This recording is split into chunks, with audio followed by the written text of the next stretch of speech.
Carla. Is Kathy correct, Patty? Well,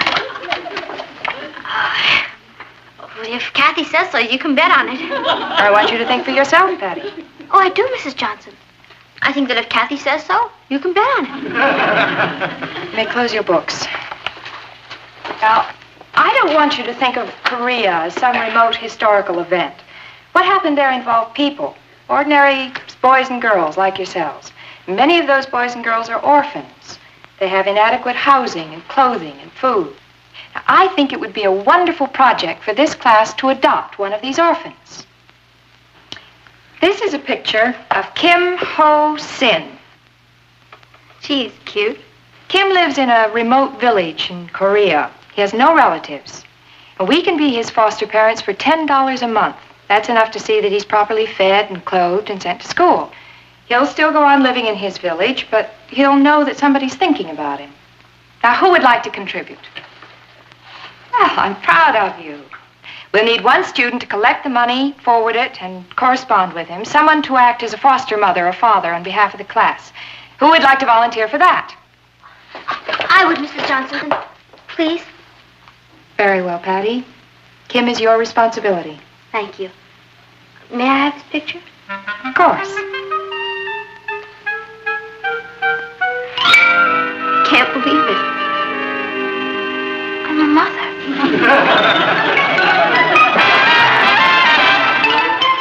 Meet Kathy, who's lived most everywhere, from Zanzibar to Berkeley Square. But Patty's only seen the sights a girl can see from Brooklyn Heights. What a crazy pair! But they're cousins, identical cousins all the way. One pair of matching bouquets, different as night and day.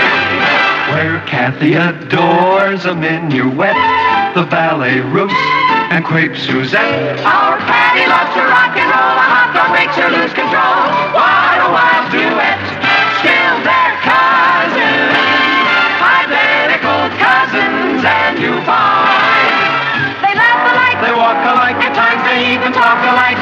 You can lose your mind when cousins are two of a kind.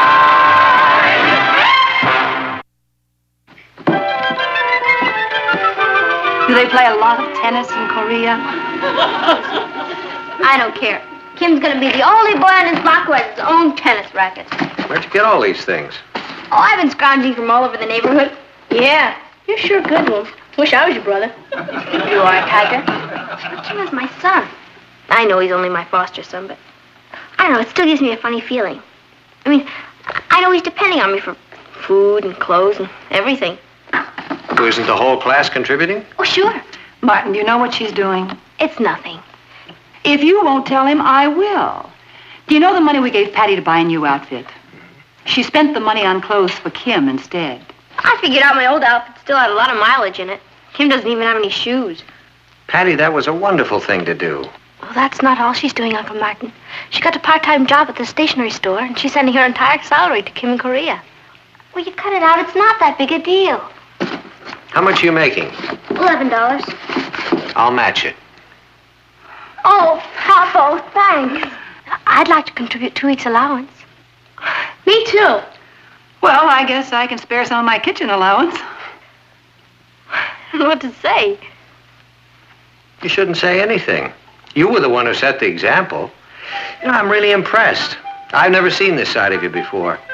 I guess my maternal instincts have never been aroused before. How does this sound, Kath? You would love America. We have skyscrapers here, hot dogs, the Yankees, and the Mets. And the Metropolitan Museum. Yeah. New York is the greatest city in the whole world. You can go rowing in Central Park in the summer and ice skating in Rockefeller Center in the winter. I wonder if you could use my old ice skates.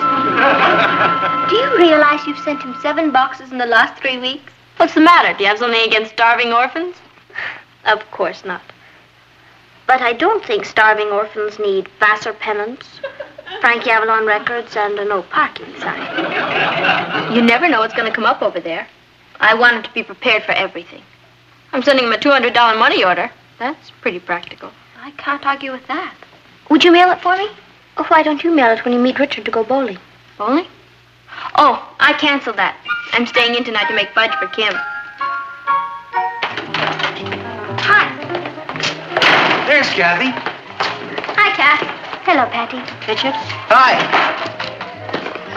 Hi, Troops. Hi, Alfred. Don't forget to save a dance for me tonight. Oh, I'm not going, Alfred. You're putting me on. She means it. Why aren't you going? I'm taking the $250 it would have cost me and sending it to Kim. You know something? I admire you. I think you flipped, but I admire you. Well, I'll be dancing with you in my heart. Long adioso. Bye. Hi, Patty.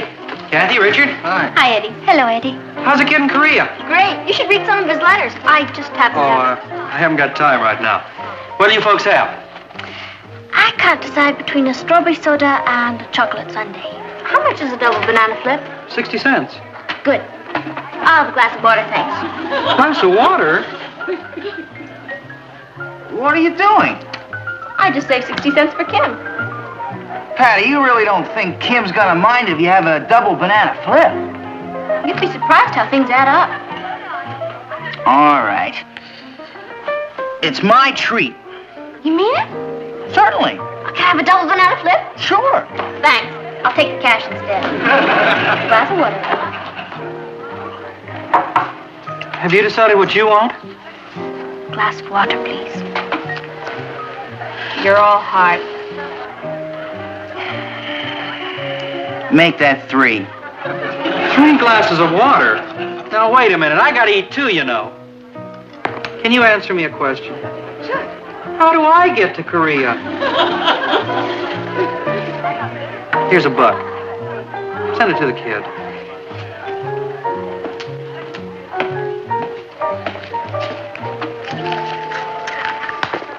The master's home. Hello, Master. How was your day? Fine. You can read all about it in the Chronicle.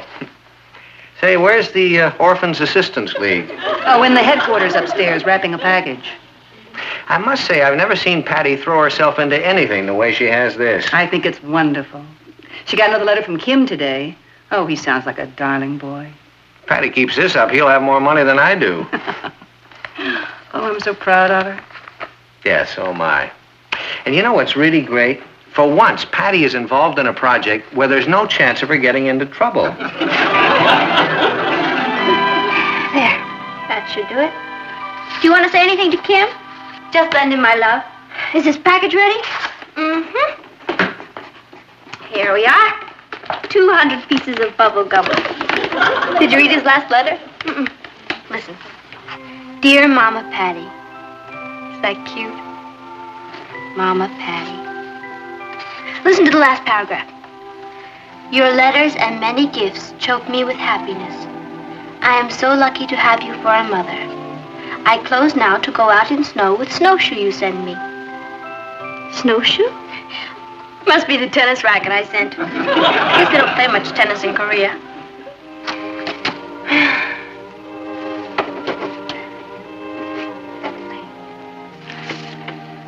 Oh, boy. Sure is a lot of red tape when you try to help someone. I must have signed 1,000,000 forms.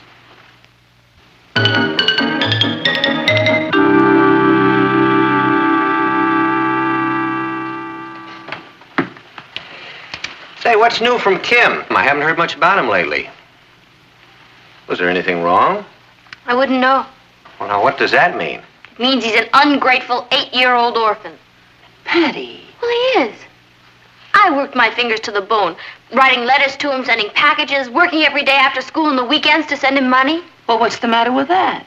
You did it because you wanted to. I'll tell you what the matter with that is. He stopped writing to me. Me, his own mother. You haven't heard from him at all? Not one word in 3 weeks. Hey, maybe he's sick from all the fudge you sent him.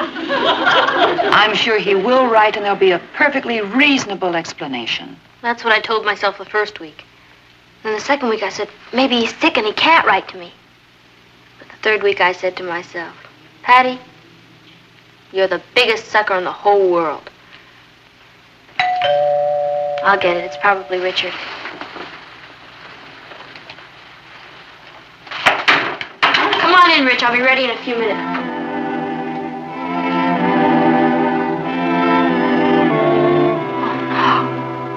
Mama?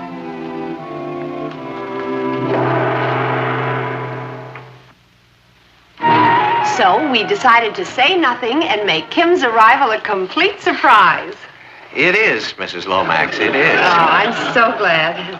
When we received your application to adopt Kim and bring him to America, the Air Force made special arrangements to fly him over here.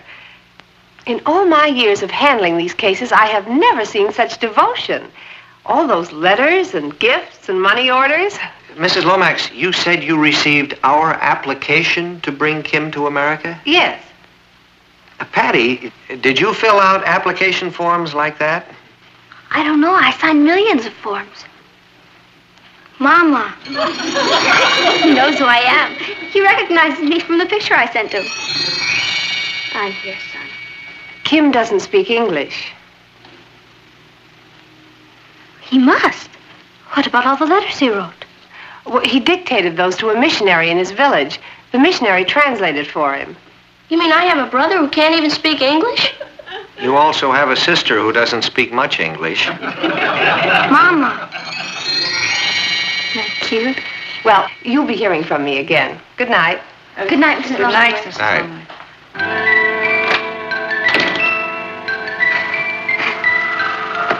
Now, here we are. Patty, do you realize what you've done? Yes, sir. I goofed. I didn't mean to. I just wanted to cheer up a poor little orphan. I didn't know he was going to pop up on our doorstep. He didn't just pop up. You sent for him. Oh, boy. We are completely responsible for him. Here he is, 9,000 miles from home, and he has no one in the world but us. Oh, boy. We don't know about his customs or his language. He probably needs special foods. We have to make arrangements for school. Oh, boy. I'm sorry, Kim. Please don't hate me.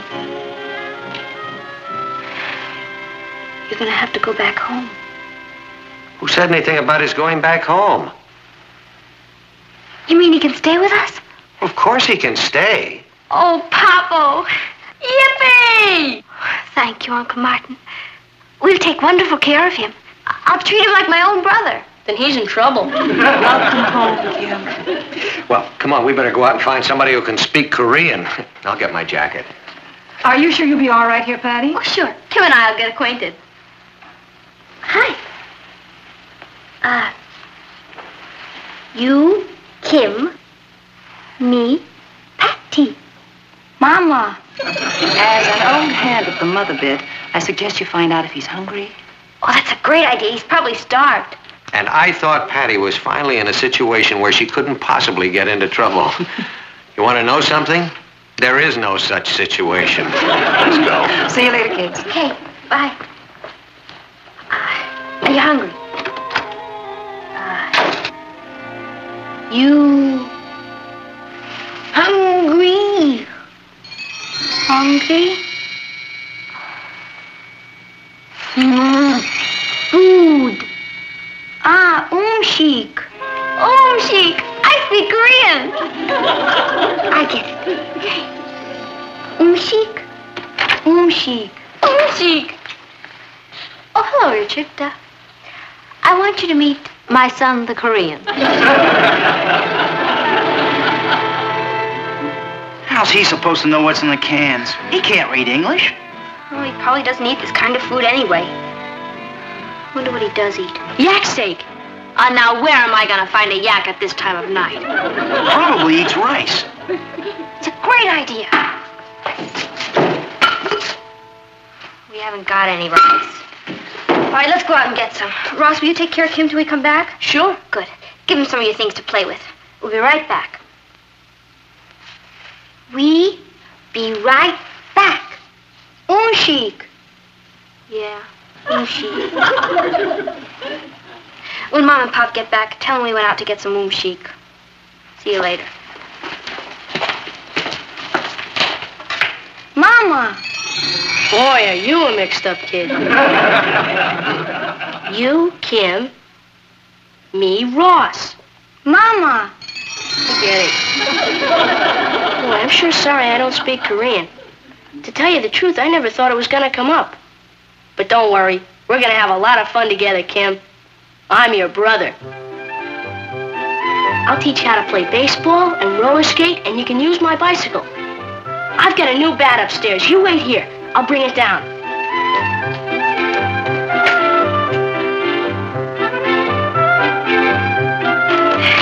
We have enough rice in here to start our own patty. I smell smoke.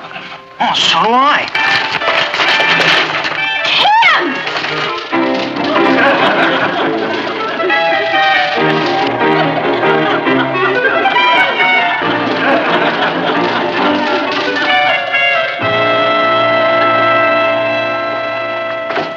Hi, son. How's everything here? All right. Kim tried to cook his own dinner. Well, that was very bright of him. Yeah. You know you can really light a fire by rubbing two sticks together? That's a novel idea. Where's Patty? Upstairs with Kim. Where have you been? To 2 welfare agencies. UNESCO and the UN. Are you trying to get rid of Kim? No, Patty. They wouldn't take her, though. Well, Yugoslavia said they might be interested, but I don't know if they were serious. We're trying to keep Kim, and there's some problems to be worked out. He's living here in a house where he doesn't understand anyone and no one understands him. He has to go to school. We're trying to find a Korean housekeeper who speaks English. Oh, boy, we're keeping him? That's great. Now, what did you think I was going to do? Twirl my mustache and send him out in the snow? No, sir. You know what? If I was an orphan, I'd sure want you for my father. Thank you. Hello, Kathy. Hello. Is everything all right? Just fine, I think. What are mother and son up to? Patty's teaching Kim to brush his teeth. She bought him a toothbrush. Martin, she thought of that all by herself. Did she? Maybe we won't give her to Yugoslavia. Now, I want you to brush your teeth every morning and every night before you go to bed. Mama. Oh, trying to soft soap me. You're going to brush your teeth. See? Brush, brush, brush. See? Okay. Here's your toothbrush. Yeah. No, not my teeth.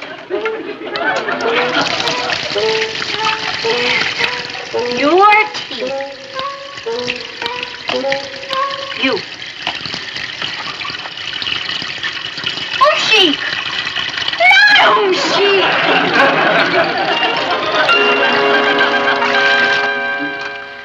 Well, how's my brother? He's going to sleep. You don't mind him using your bed, do you, Ross? Nah, I can sleep here on the couch. Thanks. Boy, he's sure a handful. I know. The mother bit isn't easy, is it? You should try it in Korean sometime.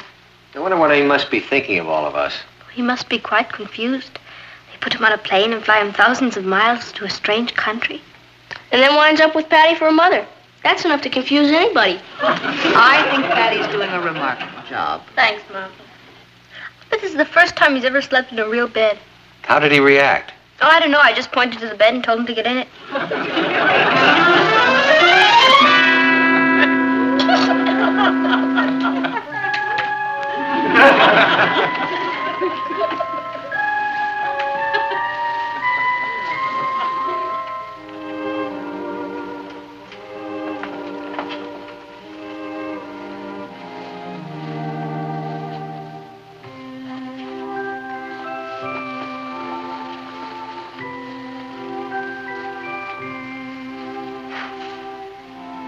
You know something? I feel like a grandfather. Since this is Saturday, you know what I was thinking we might do? Take Kim out on the town. Well, that sounds like fun. I thought we'd take him up to the top of the Empire State Building for lunch, and then maybe go up to the Bronx Zoo, or take a ferry boat ride over to see the Statue of Liberty. Well, I'd like to do some shopping for him this morning. All right, we can do that first. I better tell the girls to get ready. I'll get that.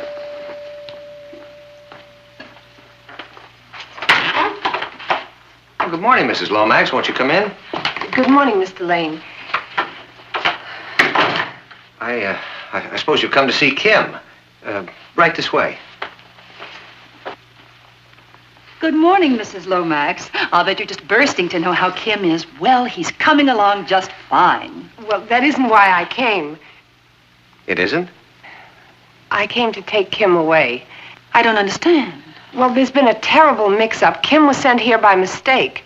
By mistake? Yes, he's already been adopted by an American soldier who brought back a Korean bride. They sent in their application a week before yours, and it was accepted, but somehow it got buried under all the forms and papers and letters that Patty sent, and a new clerk got the applications mixed up and sent Kim here. But you can't take him away from us. I mean, he's like a member of the family. Mr. Lane, I can't tell you how sorry I am about this, but, well, his new parents are waiting for him. It wouldn't be fair to them if we left Kim here. Hey, I just got a great idea. Hi, Mrs. Lomax. I bet you've come to see Kimbo, huh? Oh, you don't have to worry about him. He's great. Well, he woke up once last night, but I put him back to sleep singing rock and roll songs. He loved him. Papa, today's Saturday. Why don't we take Kim out on the town, the works? I thought we'd have lunch at the top of the Empire State Building, then maybe take him to the Bronx Zoo and rowing in Central Park, and maybe a ferry boat ride to the Statue of Liberty. Oh, you think it's too much in one day, huh? Well, maybe you're right. We can save some of it for next week. Patty, Mrs. Lomax has something to tell you. I'm afraid Kim can't stay here, Patty. Because of the rock and roll songs? Honey, Kim was already adopted. He was sent here by mistake. Mistake? Yeah. Papa, they can't take him away from us. Kim needs me. Who is he going to call Mama? Isn't there anything you can do? I'm afraid not. They're waiting for him. I see. Well, maybe it's for the best, honey. I mean, this way, he'll be in a home where they speak his language and understand his customs. Now, let's think of it from Kim's point of view. We want to do what's best for him, don't we?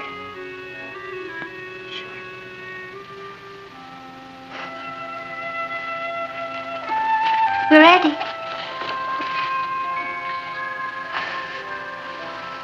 Mrs. Lomax, when do you have to take Kim? Right now.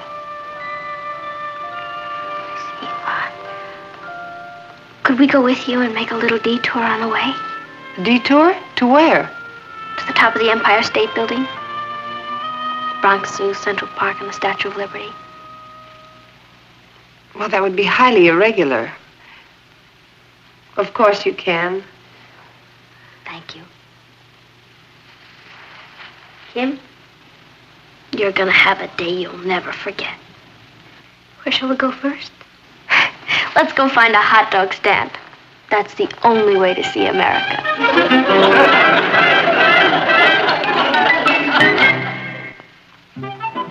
This is an interesting chapter on fossils. What does it say about us? You know how far back some fossils go? 600 million years? Right. Here, look at this Brontosaurus. He can't be that old. I saw him on TV last night. It was probably a relative. I get it.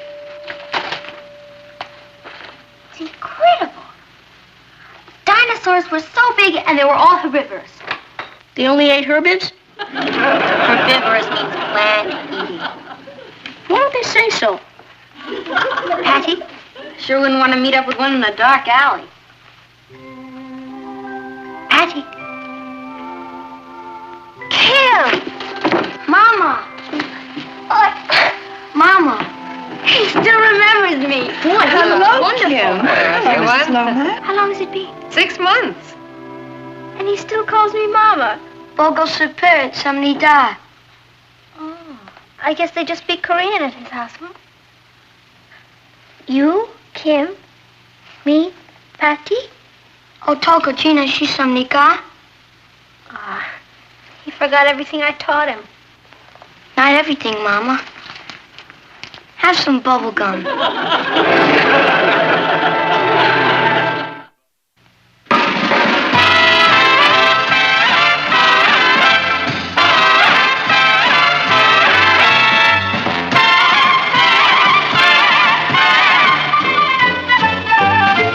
Here's Kathy, who's lived most everywhere, from Zanzibar to Berkeley Square. But Patty's only seen the sights a girl can see from Brooklyn Heights.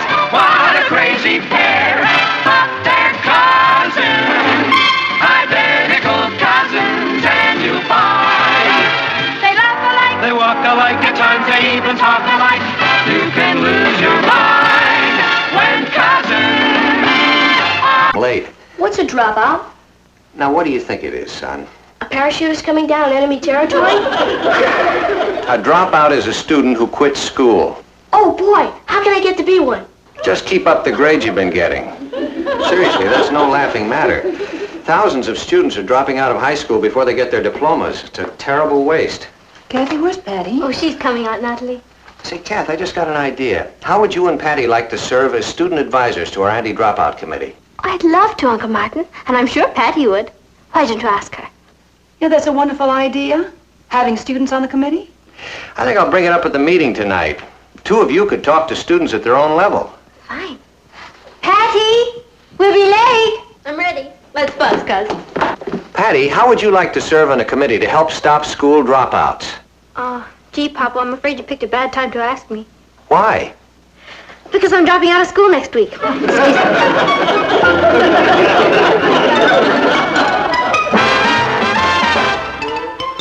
Meet Kathy, who's lived most everywhere, from Zanzibar to Berkeley Square. But Patty's only seen the sights a girl can see from Brooklyn Heights.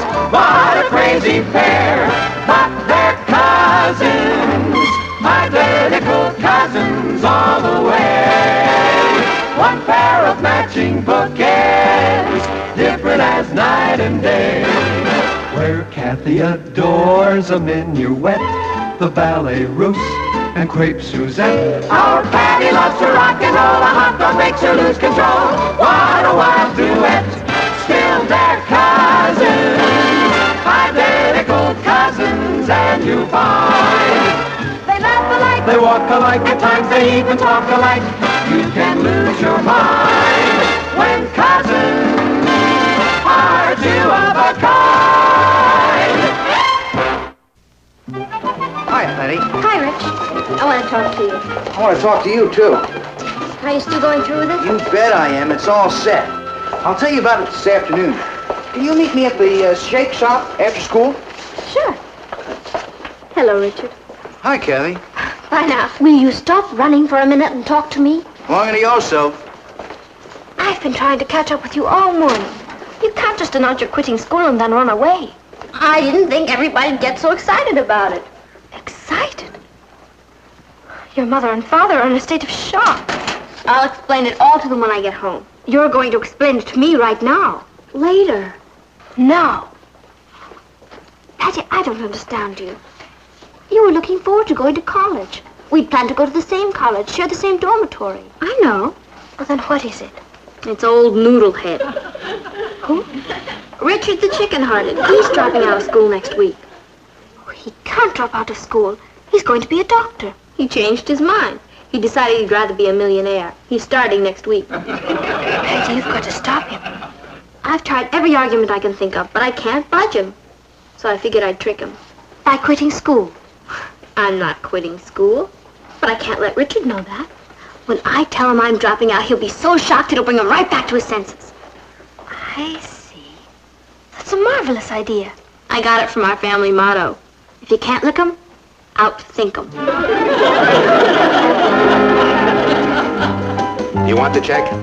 No, I'm waiting for someone, Harry. Bring me another soda. Only this time make it a cherry soda. They say American kids are soft. Oh, and while you're at it, bring me another sandwich. Another cheeseburger on a bun with the Russian dressing, tomatoes, and mustard? No, make it an egg salad on pumpernickel with mayonnaise and hot peppers. With egg salad on pumpernickel with mayonnaise and hot peppers. Right. It's your stomach. Huh. What do you mean by that? Nothing. I'll bring it right away. I don't want to make you late for dinner.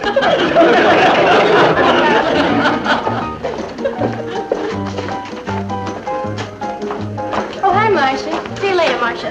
Oh, hi, Patty. How'd you do in the physics exam? Who wants to be a physicist? I didn't do so well either. Richard's over there waiting for you. Old faithful. Long adios. Hi, Rich. Oh, where have you been? I'm on my third soda. Oh, I got tied up. I'm sorry. Oh, what's going on? It's all set. I'm going out Monday and look for a job. Doing what? Oh, anything. Just so I start near the top. That's where the money is. Have you told your father yet? Not yet. He's got a very low boiling point. He's a real screamer. Does your father act like that? No, he's the quiet type. Gets that real hurt look on his face. I'll take the screamer any day. Parents are funny. They keep saying it's your life, but they keep telling you how to live it. But nobody's going to tell me I have to finish school. No one can force you to get an education. Right. Richard, I've been thinking about what you said about school being a waste of time and who needs it. Yeah? And I've decided to drop out, too. You? Drop out? You're kidding. No, I'm serious. I figured if you're going to drop out, I'm going to drop out. You would do that for me? Patty, that's the most wonderful thing I ever heard of. So I figured if I told him I was dropping out of school, he'd say, I won't let you do it, Patty. No, sir. If you feel that strongly about it, I'm going to continue school. I'm going to go to college and become a doctor. And you told him? Yeah. What did he say? He said it was the best news he ever heard in his life. I can't understand why he's quitting. Last week he spent a whole evening talking about how excited he was about being a doctor. Yeah. He said he was going to join the WHO. Who? The World Health Organization. And go to some remote jungle in Africa and help all the poor natives. That doesn't sound like a boy who's interested in becoming a millionaire overnight. I know. He's changed his whole basic personality. In a week? Oh, you can't explain Richard, Papa. You just have to accept him. I'm not accepting any youngster who drops out of high school. Our society is getting more complicated every day. Without a high school diploma, no one has much chance of getting ahead. Now, that's what I told Richard, but I couldn't get through to him. His head is made of solid oak. You know, maybe I could get through to him. Would you try? Why don't you ask him here for dinner tomorrow night? Well, that's great, Papa. If it's okay with you. Of course it is. Fortunately, there's a sale at the supermarket.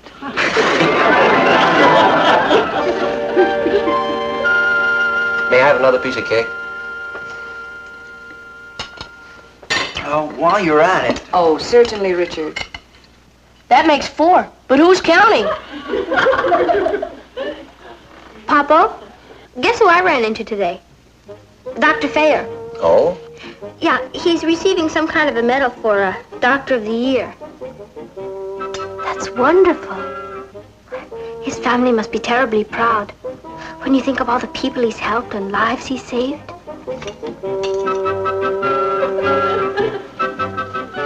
I guess the medical profession must be just about the greatest one there is.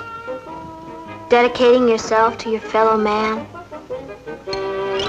Could I have another glass of milk? Certainly, Richard. Oh, by the way, Natalie, I ran into old Tim Newton today. Tim Newton? You remember Tim Newton, my old boyhood buddy? Oh, Tim Newton, of course. How is he? Oh, he's in terrible shape. What's the matter with him? Well, he's been having a very hard time of it. You know, Tim dropped out of high school before he finished. He got a job instead. Things went along fine for a while, but then he began to find that the good jobs were going to the men with high school and college educations. Everybody was moving up the ladder of success but Tim. That's terrible, Uncle Martin. When I saw him, he just lost another job. He'd been replaced by a machine. What's he do, Mr. Lane? Oh, odd jobs. They have a machine that does odd jobs? Boy, I sure love to see it.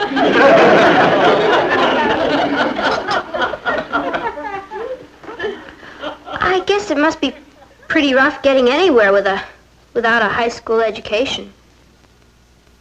Old man Blair dropped out of school, and he's having a pretty tough time of it. That's just what I was saying. What does he do? Nothing. It's my point exactly. He's retired. He made about $20 million, bought a house in Florida, and now he doesn't know what to do with himself all day.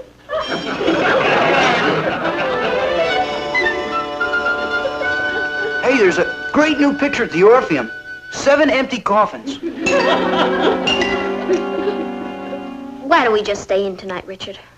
That's a good idea. You all go on into the living room. I'll clear the table. Okay. Ross, you can help me. I didn't eat that much. Why don't I give you the money instead? Boss. Why don't I help Mom with the dishes? Richard, I've been wondering, which college were you planning to attend? Winoka. Oh. I've changed my mind, though. I'm not going to college. As a matter of fact, I'm dropping out of high school next week. Really? Yeah, school's a drag. Well, I can understand that. I suppose if you're getting low grades, it's just not very interesting. Low grades? I have a B+ average. Oh. Well, are you having trouble with one of your teachers? No, they're okay.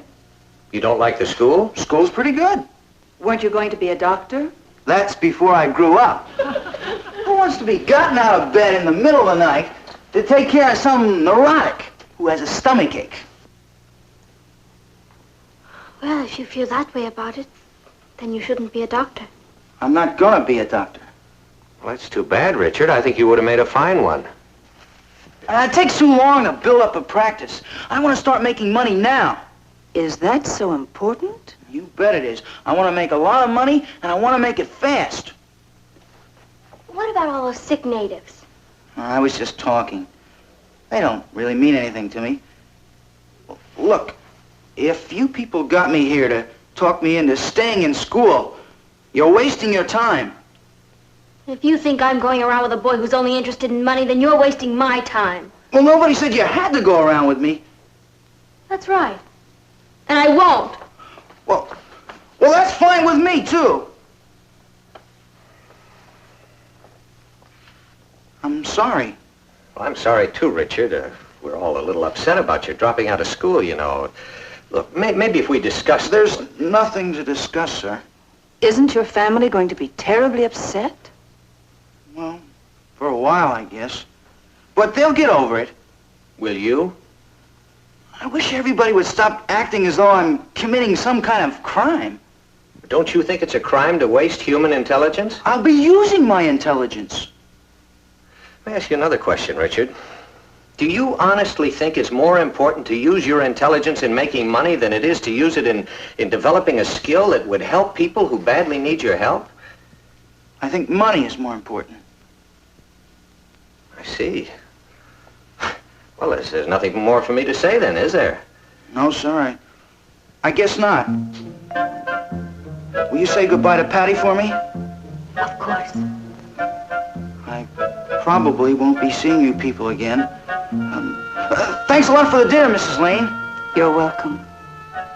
Well, goodbye, sir.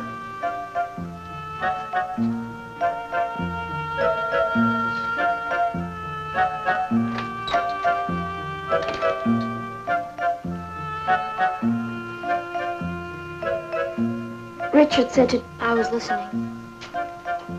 How could I have been so wrong about him? I was actually planning to go into the jungles and help him with the sick natives. Do you know who's sick? Me. I should have my fuzzy head examined. Patty, do you think that Richard could have some special reason for needing money that we don't know about? Sure. Greed. Let's just forget it. Richard's father owns a big construction company. There's no excuse for this. I'm just going to see how fast I can forget about Richard.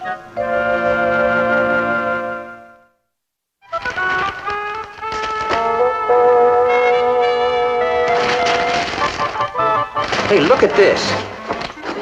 What is it? That's the reason Richard's dropped out of school. $2 million. Martin, his father's gone broke and he didn't want anyone to know. Patty! Imagine him going to work to help his family. And all the terrible things that were said. What's wrong? Nothing's wrong. I have wonderful news. Richard's father has lost all his money.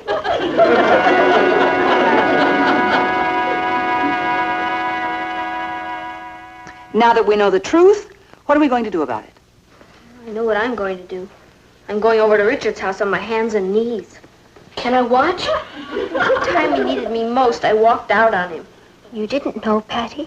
All that talk about how he was interested in money and didn't care about helping people. He's the most generous boy I've ever known. It must be killing him to give up medicine. They must be desperate if they're allowing Richard to quit school and go to work. Isn't there anything we can do, Uncle Martin? I don't know, Kath. Richard's father's in the construction business. I think he's used to pretty big jobs. At a time like this, I'm sure he'd be grateful for even a small job. Well, cement walk in our patio is cracked.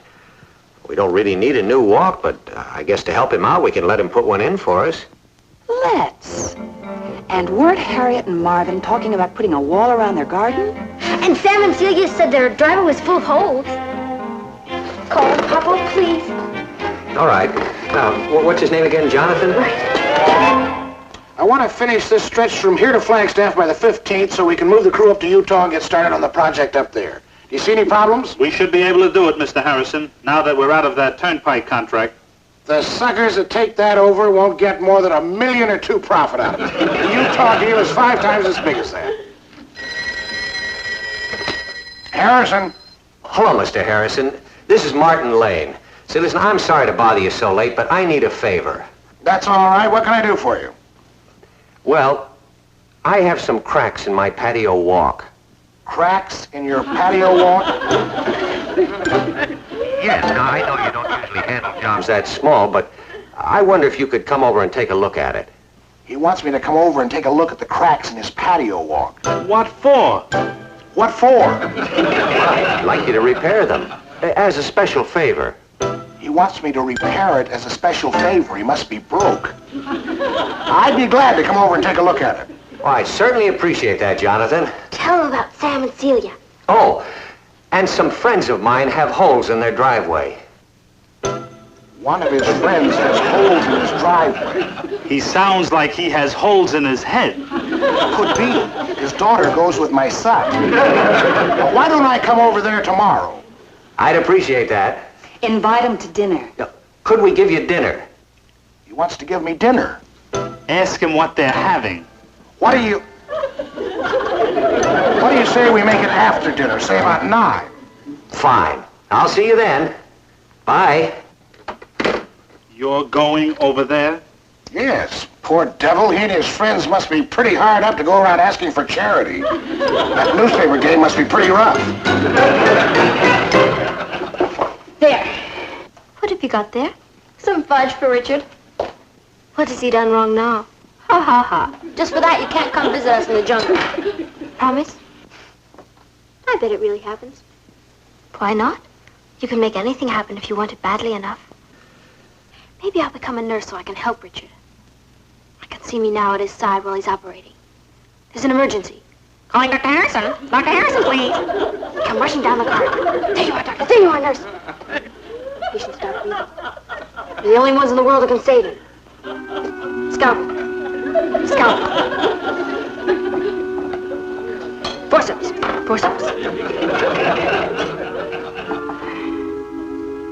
Oh, looks bad. Yes, it does. Good heavens. Do you know what's wrong with this patient? Yes, he has lumps. And he's not the only one. Yes, Mr. Harrison. Come on. And remember, they're a very proud family. No matter what he does, he's doing us a favor. Otherwise, they'd never accept it from us. Good evening, Martin. Hello, Jonathan. I certainly appreciate your taking the time to come over here. That's all right. I figured it must be pretty important to you or you wouldn't have asked me. That's right. Come in. You all know Mr. Harrison. Yes. Hello, Mr. Harrison. Good evening, Mr. Harrison. Hello, everybody. Would you like some fruit? No, thank you. Is Richard here? No, he isn't. Would you believe it? I haven't seen that boy since yesterday. Neither have I. Maybe he's run away from home. No, he would have asked to borrow the car. Well, how's the newspaper game? A little slow? Slow? Well, I suppose at this time of the year there's not too much happening. Sure, a lot of businesses are seasonal. The trick is not to let it get you down. Well, that's a wonderful philosophy. When things get tough, we just can't quit. That's right. That's a wonderful spirit. I'm glad you feel that way. And, if you'd like to take a look at the patio, it's right out this way. I'll be glad to. You'd never know it. He seems so well dressed. Keeping up a front. Poor man. You can always tell. I'm glad we're able to help him. So am I.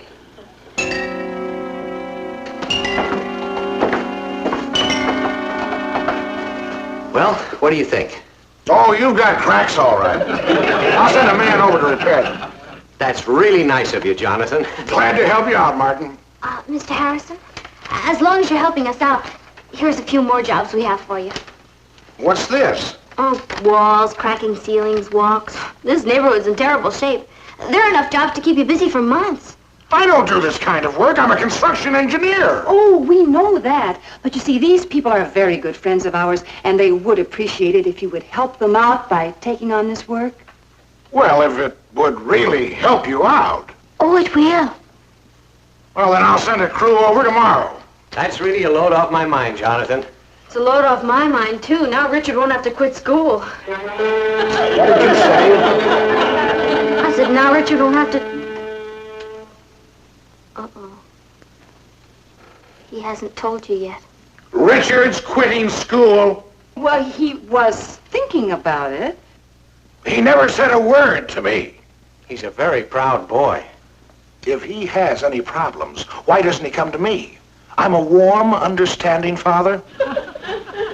What would you have done if he told you? I'd have killed him. Why would he do a crazy thing like this, dropping out of school? Well, he was trying to help you. Help me what? Well, when Richard heard you lost all your money, the first thing he did was go out and get a job. Lost all what money? The $2 million in the paper, I suppose. In what paper? I didn't even notice it. All my small losses go through one of my holding companies. You mean you're not broke? Me? Broke? I'm too rich to go broke. Why would Richard think you lost your money? Because I have a big mouth, Mrs. Lane. Richard is always asking for something. A new car, a bigger motor. Why don't I buy a yacht? It's crazy with these kids today. In our day, give us a top and a string and we have a good time. The other night, Richard asked me to increase his allowance. No, he didn't say increase it, he said double it. Just then the phone rings and it's my superintendent.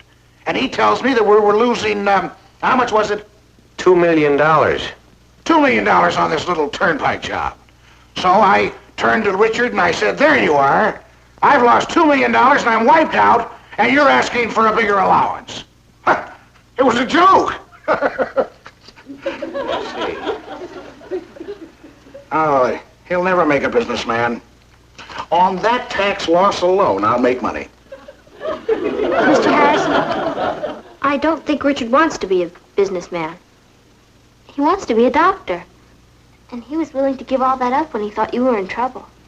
Well, that crazy kid never said a word to me. When I get home, Yes? I'll give him enough money to buy his own hospital.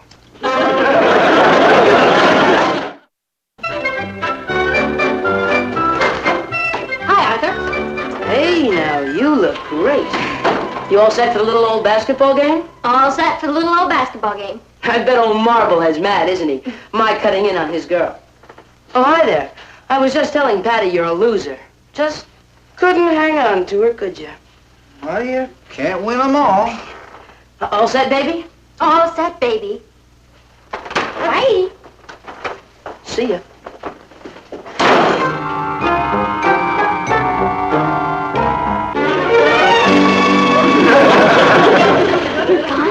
Yeah. Let's get moving. 7 empty coffins goes on in 10 minutes. Okay. Poor Kathy. Remind me to do something extra special nice for her tomorrow.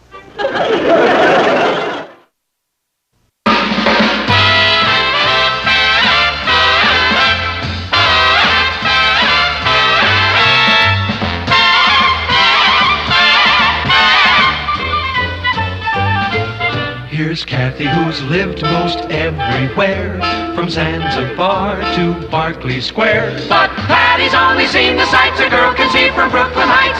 What a crazy pair, but they're cousins, identical cousins, and you'll find they laugh alike, They walk alike, at times they even talk alike. You can lose your mind when cousins are. That if I am appointed prom chairman, I will arrange the most brilliant affair in this school's history. Here, here. You mean how? The class will dance to the coolest band in town, feast on a dazzling array of delicious refreshments, and enjoy all this in a setting decorated to look like a veritable fairyland. I thank you. Mr. President, Sue Ellen? let's face it.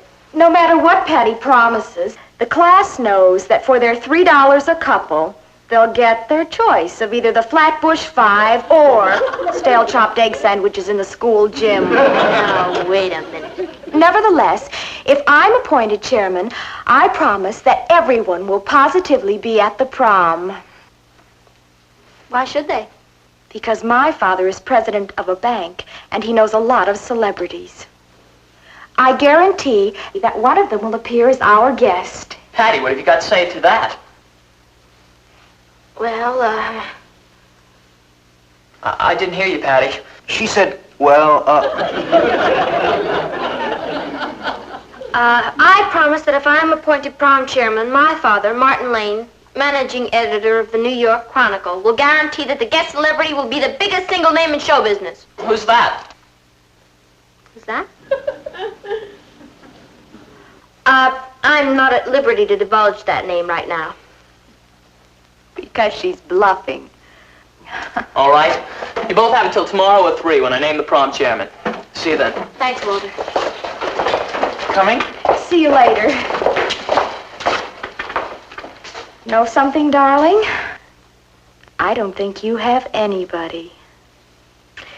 You won't know until tomorrow afternoon, will you, darling?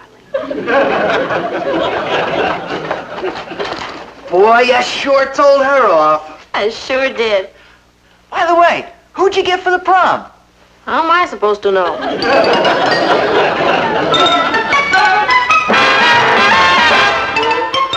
Meet Kathy, who's lived most everywhere, from Zanzibar to Berkeley Square. But Patty's only seen the sights a girl can see from Brooklyn Heights. What a crazy pair, but they're cousins, identical cousins all the way. One pair of matching bookends, different as night and day. Where Kathy adores a minuet, the ballet russe, and crepe Suzette. Our Patty loves to rock and roll, a hot dog makes her lose control. What a wild duet, still they're cousins, identical cousins, and you find they laugh alike, They walk alike, at times they even talk alike. You can lose your mind when cousins are two of a kind. And so all I need from you is one teeny weeny little celebrity. Can't you see that, Papa? Patty, I'm no Walter Winchell. I don't come in contact with what you call celebrities. But I promised you'd come up with one. Well, then you've learned a lesson. In the future, don't make promises on behalf of other people. Patty, why is it so important that you be chairman of the dance? Because I feel I can do a better job of it. If I run it, we're going to have a ball. If she runs it, we're going to have a bomb. Only if I don't get a name, I'll never be able to prove that to them. You could look through the newspaper and see what celebrities are in town and call them. That's a great idea. You see, she's always thinking. Thanks, cousin. I'll do it right now. Excuse me. Kathy, why do you waste your good ideas on her? I can turn them into money. I hope she gets the chairmanship. Well, if it depends on her coming up with a celebrity, I wouldn't count on it. Oh, don't underestimate Patty, Uncle Martin. You have no idea how resourceful she is. Yes, I have, and it terrifies me. Oh. No, he wouldn't recognize my name. Oh, then, would you please tell him that there's this high school prom and I'm... Hello? Hello? Hello? Snob. Bobby Darin.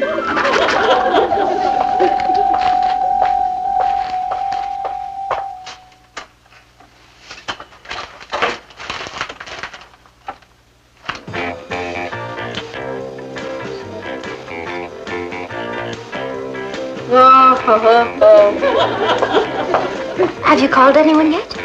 Yeah, you can forget Bobby Darin. He's too short. Patty, I have to study. Would you mind turning that off, please? What's the mop singing? The mop? What's that? Oh, look, Kathy. I know you're an opera lover, but everybody's heard of the mop. I'm afraid I haven't. What is it? Oh, look at him, Kathy. Isn't he the bitter? He looks like a sheepdog. Don't you dare call Bertram Bristol a sheepdog. Bertram Bristol? Mm-hmm. That's his name. Bertram Bristol. Patty, may I see that album, please? Oh, I don't believe it. You don't believe what? It can't be. But it is. What are you talking about? Binky Bristol. A boy I used to know. You knew the mop? Mm-hmm. When I went to school in England, we were classmates. You and Bertram Bristol? Yes. He had quite a crush on me. He always used to want to carry my books home from school. Oh, Kathy. I remember one night, he stood outside and serenaded me with his guitar. What did you do? I'm afraid I let go of the pail of water. Even then, he couldn't sing. Kathy! Oh, Binky didn't mind. Imagine. Now he's the latest fad. Bertram Bristol is no fad. Look at the paper. He just arrived in New York. Look at all the kids at his hotel. It's incredible. Oh, to be in England now that Binky's here. Well, Kathy, you are going to see him, aren't you? What for? To find out if he's still pining for you. Of course not.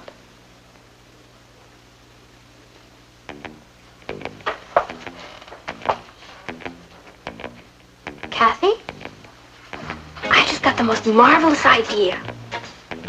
You want me to phone Binky at his hotel and ask him to come to the prom and sing a few songs. Right. Wrong. I won't do it. You have to. Patty, Binky probably won't even remember me. And I'm sure he's far too busy. Look, Kathy, We're cousins, aren't we? And best friends. I'd do anything for you. Yes, Patty. If you were on a ship and fell overboard, wouldn't I jump in to save you? Yes, Patty. And if you were in a burning building, wouldn't I rush in to pull you out? Yes, Patty. And if you were starving, wouldn't I offer to share my last crust of bread? Yes, Patty. Then don't you think it's about time you did something for me?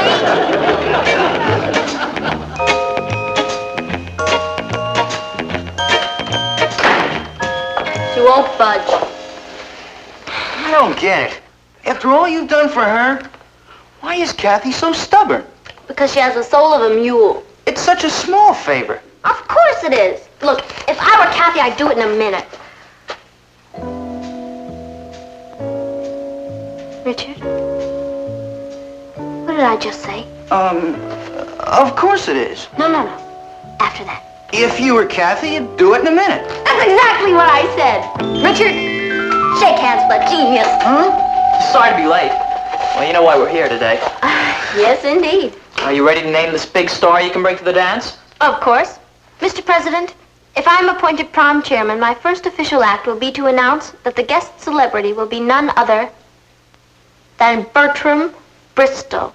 Bertram Bristol? In person. The mop? Oh. What did you bring? Forget it. Patty, you've got the job. Thank you, Mr. President. Are you sure you can deliver him? Of course. He's an old friend of the family. Patty. Come on, Richard. We mustn't keep dear Binky waiting. Binky? Mm-hmm. That's what his friends call him. Ta-ta. Wait a minute. How do we know Patty's telling the truth? Because Patty wouldn't tell a lie. That's right. She has too much character and integrity. That's right. And because she knows if she doesn't deliver the mop now, the class will tear her limb from limb. That's right.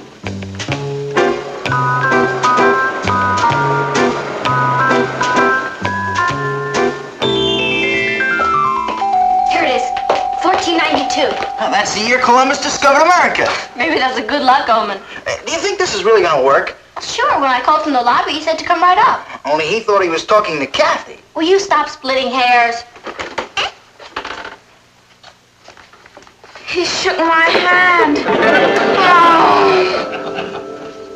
Now, how can anyone be so hectic? He's just another ordinary human being. Yeah. Are you sure you don't want me to go in there with you, Patty? Oh, positive. I can handle this fine by myself. I'll see you later. Okay. Come in.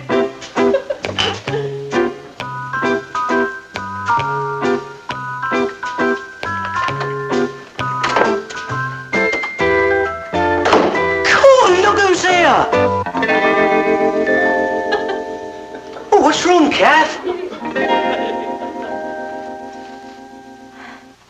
Nothing.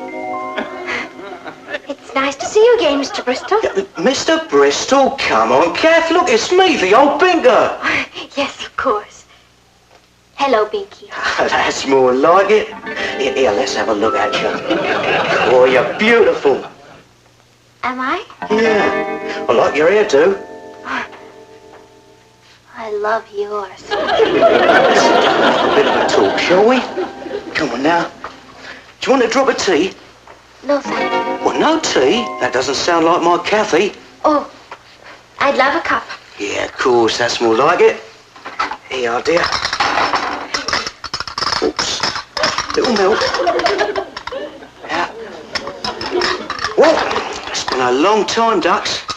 Hasn't it, though? Do you ever hear from any of the old gang? Old gang?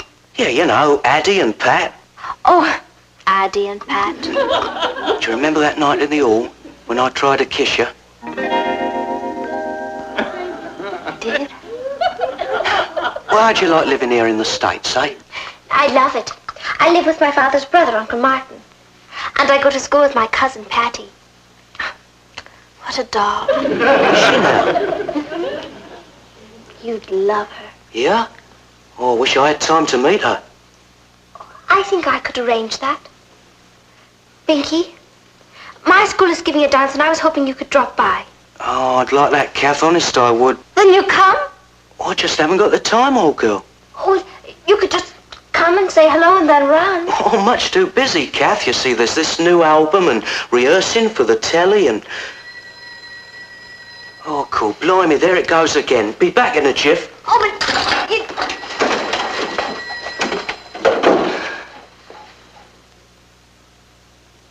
Now what am I going to do? And because she knows if she doesn't deliver the mop now, the class will tear her limb from limb. Walter, honest, I tried. It's not my fault. And let this be a lesson to you. In the future, don't make promises on behalf of other people. Now you tell me. You could look through the newspaper and see what celebrities are in town and call. You and your bright ideas. You're the one who got me into this in the first place. Were you talking to me? Oh, no. I was, humming. Yeah, do you know that was on the phone? George Bassett. Good old George Bassett. How is he? Well, do you know him then? I never heard of him. Oh. Neither have I. Well, whoever he was, he tried to put the bite on me for £50. He did? Yeah, happens to me all the time now. I'm rich and famous. I hear more hard luck stories. Hard luck stories? Yeah, and you know how soft-hearted I am. I can't never say no. Binky, I didn't want to tell you this before, but you know the dance my school is giving? It's practically a matter of life or death. Life or death? It's being given to raise money for someone who's in terrible trouble. Someone very dear to me. Yeah, not your uncle. He lost his job months ago, replaced by a machine. Oh, poor old blighter. Hasn't he got any money saved? Oh, Not a penny. He's a terrible spendthrift. Well, that's a bit dodgy, isn't it? That's why we're having the dance. To raise enough money so that we won't starve. Well, why didn't you tell me this before, Kath? I was too embarrassed. What, to tell your troubles to the old binker? Binky, if I announced that you'd be at the dance, everyone in school would buy tickets. And Uncle Martin would be saved. Kath, you try and keep me away. I mean, thanks ever so. You're the bitter. Oh, here's the address of my school. Now, you come there a week from Saturday at 9 o'clock. All right, 9 o'clock it is then. Thank you, Binky. You're wonderful. So are you, Kath. You're all right.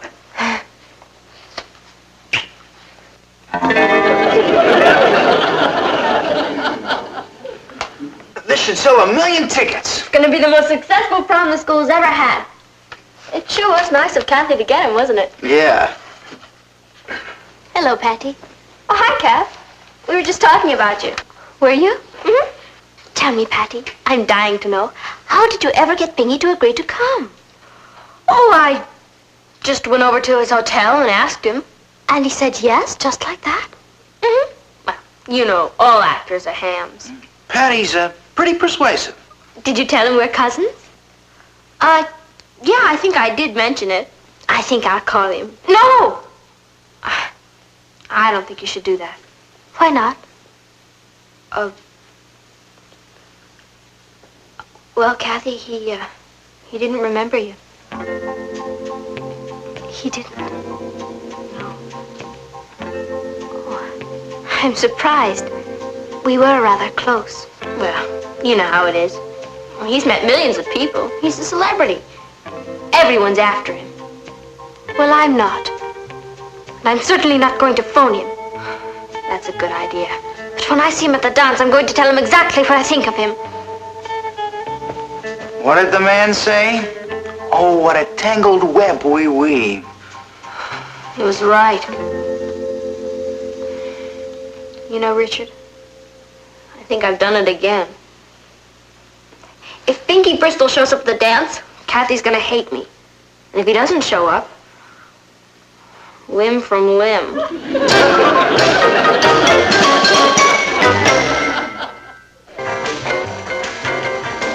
It's 9:15. He's late. I know. He's not coming. I can feel it. Why couldn't I let Sue Ellen be chairman? Why'd I get up this morning? Why was I born? Patty, cut it out. You're getting hysterical. Here he comes.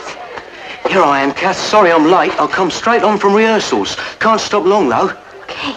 Like your hair that way. Oh, I wear it this way for parties. Oh, Binky, this is Richard Harrison. Like I. Hi. Well, Is he yours? No, he belongs to my cousin Patty. Oh, if you wait right there, I'll go introduce you.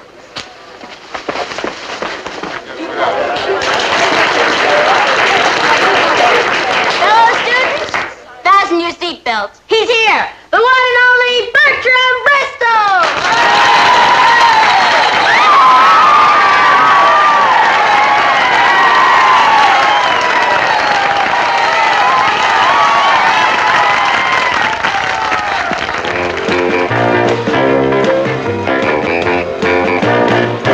Never leave me. Oh, oh, oh, don't deceive me. Oh, oh, oh, don't you leave me.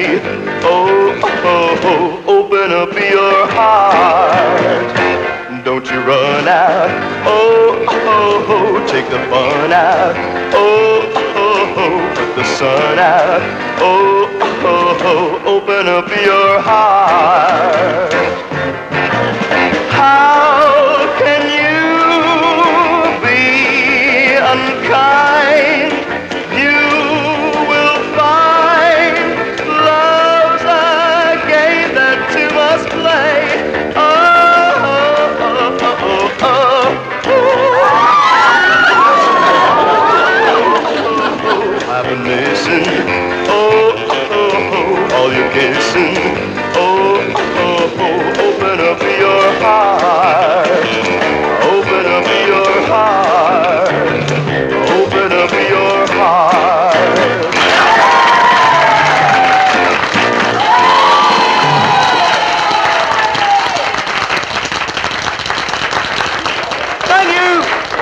music lovers. I would like to say one thing, and that is that I wouldn't have been here at all tonight if it wasn't for my dear old friend, Kathy Lane. So thanks a lot, you've been a lovely audience. Ta-ta!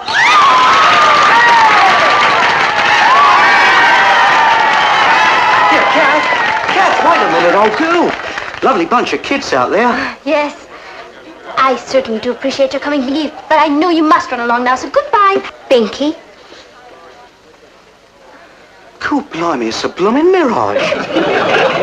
You didn't tell me your cousin Patty was your spitting image. I'm Kathy. And the reason I didn't tell you about my cousin Patty is because I haven't seen you until just now. You mean... I lost my head. Patty, how could you do a thing like this? I'm sorry, Kath. I apologize, Mr. Bristow. You see, when Kathy wouldn't go to see you, I couldn't figure out any other way to get to you. So I posed as Kathy. So it was you who come to my suite? And you mean to tell me you weren't going to call on your old friend Binky? Binky, I thought that... You got a lot to thank your cousin for. Cool, I'm late. Come on, we can talk over old times at rehearsals. Rehearsal? Yeah, for a television show. Come on, we'd better be going now. But I... Don't fight it, Kath. 50 million women are dying to take your place. All right. Cheers, old girl. You've done a good deed.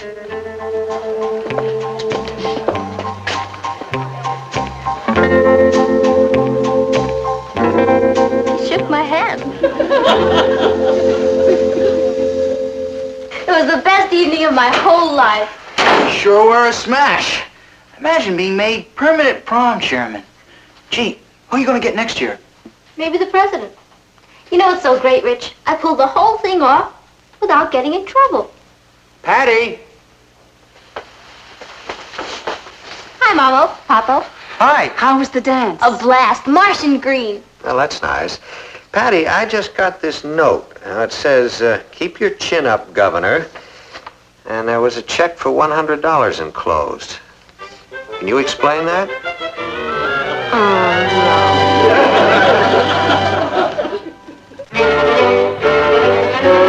Here's your supper, sis. Oh, thank you, Rose. Put on that, Benton. You're lucky it isn't bread and water. I deserve it. How long are you in for? 6 months, with time out for good behavior. Oh, here comes the warden. Excuse me, son. Yes, sir. I'll go downstairs and ask Mom to bake you a cake with a file on it.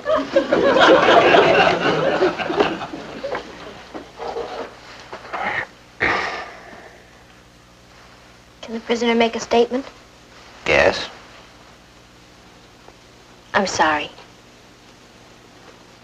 My only excuse is I got carried away. Patty, I understand that what you were doing was for a worthy cause, but you behaved outrageously. I acted like a gleep. You lied to Mr. Bristol, you imposed on him shamefully, and you put me in a very embarrassing situation. Yes, sir. So, until further notice, there will be no dates for you. Yes, sir. And I am confiscating all of these albums. This household has heard the last flat note from that British nightingale. Yes, sir.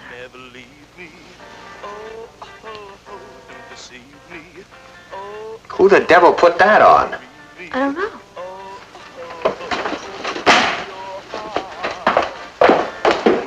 Listen, oh, I've been missing. Will you throw that thing out of here? All your kissing, oh, open up your heart, open up your heart, open up Uncle your Martin, heart. look who I brought home to dinner.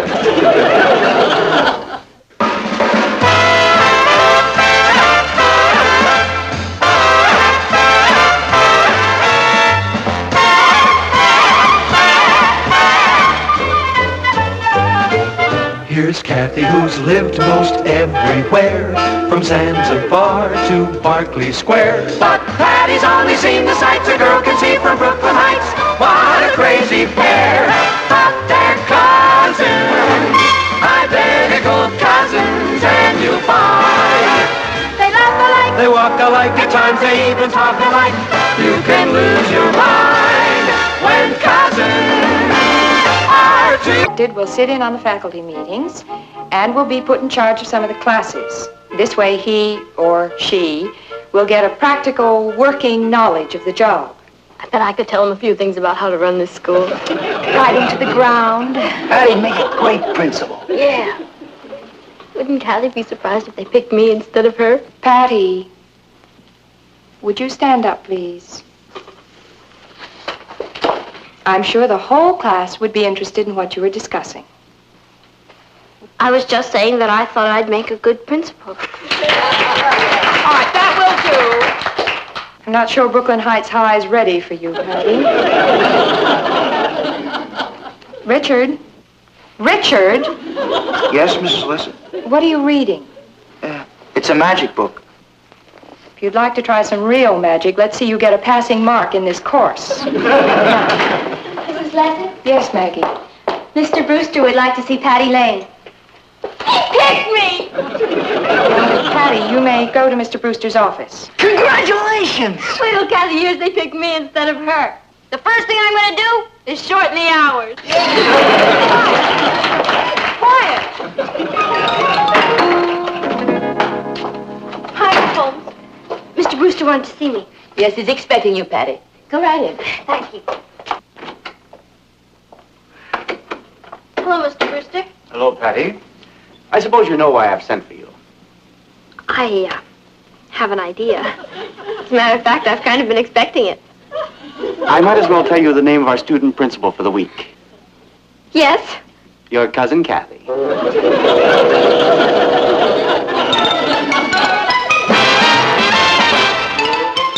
Here's Kathy, who's lived most everywhere, from Zanzibar to Berkeley Square. But Patty's only seen the sights a girl can see from Brooklyn Heights. What a crazy pair, but they're cousins, identical cousins all the way. One pair of matching bookends, different as night and day. Where Kathy adores a minuet, the ballet russe, and crepe Suzette. Our Patty loves her rock and roll, a hot dog makes her lose control. What a wild duet, still they're cousins, identical cousins, and you'll find they laugh alike, They walk alike, at times they even talk alike. You can lose your mind when cousins are two of a kind. Coming to the basketball game this afternoon, Patty? I wouldn't miss it for anything in the world. What time do you want to meet tonight? Let's make it about 7:35. That'll give me a half hour for dinner and 5 minutes to do my homework. Let's see a movie. All right. What's playing at the Rialto? I don't know.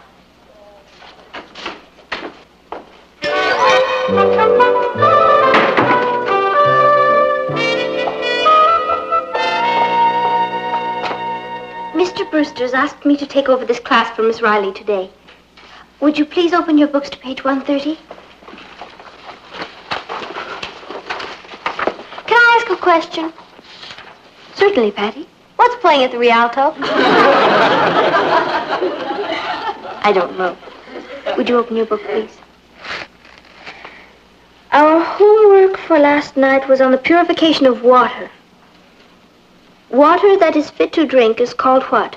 Lemonade.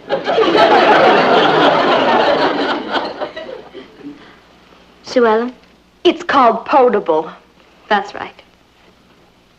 Patty, what happens if you drink melted snow? You get cold tonsils. Maggie? Pure snow has no iodides. You'd get a goiter. Hey, then you could hold up your stocking.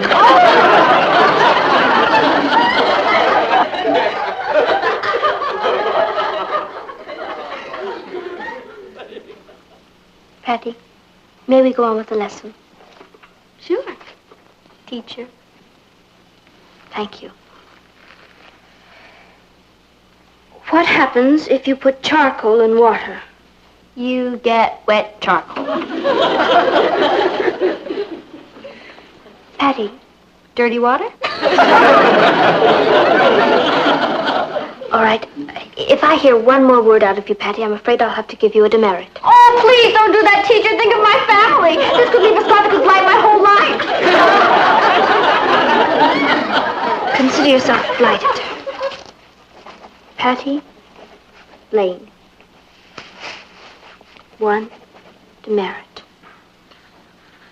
See that? My own cousin stabbed me in the back.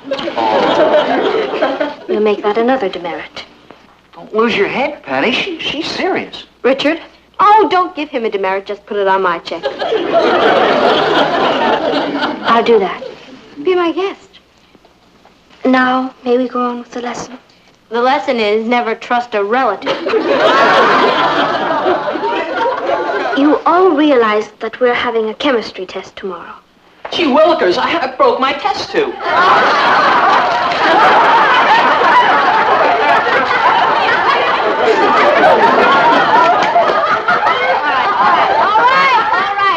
right. Let's hold it down. Kathy's just trying to do her job. Let's try and help. Thank you, Patty. As for the demerits,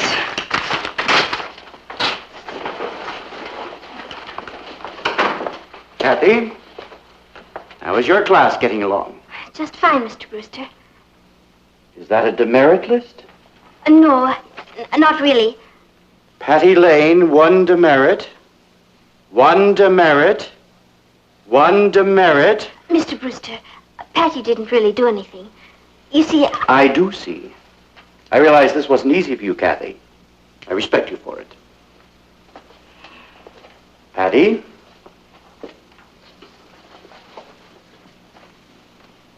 I want to see you in my office after school. You can plan on spending the rest of the afternoon there. oh, but there's a big basketball game this afternoon. You can read about it in the Bugle. Keep up the good work, Kathy.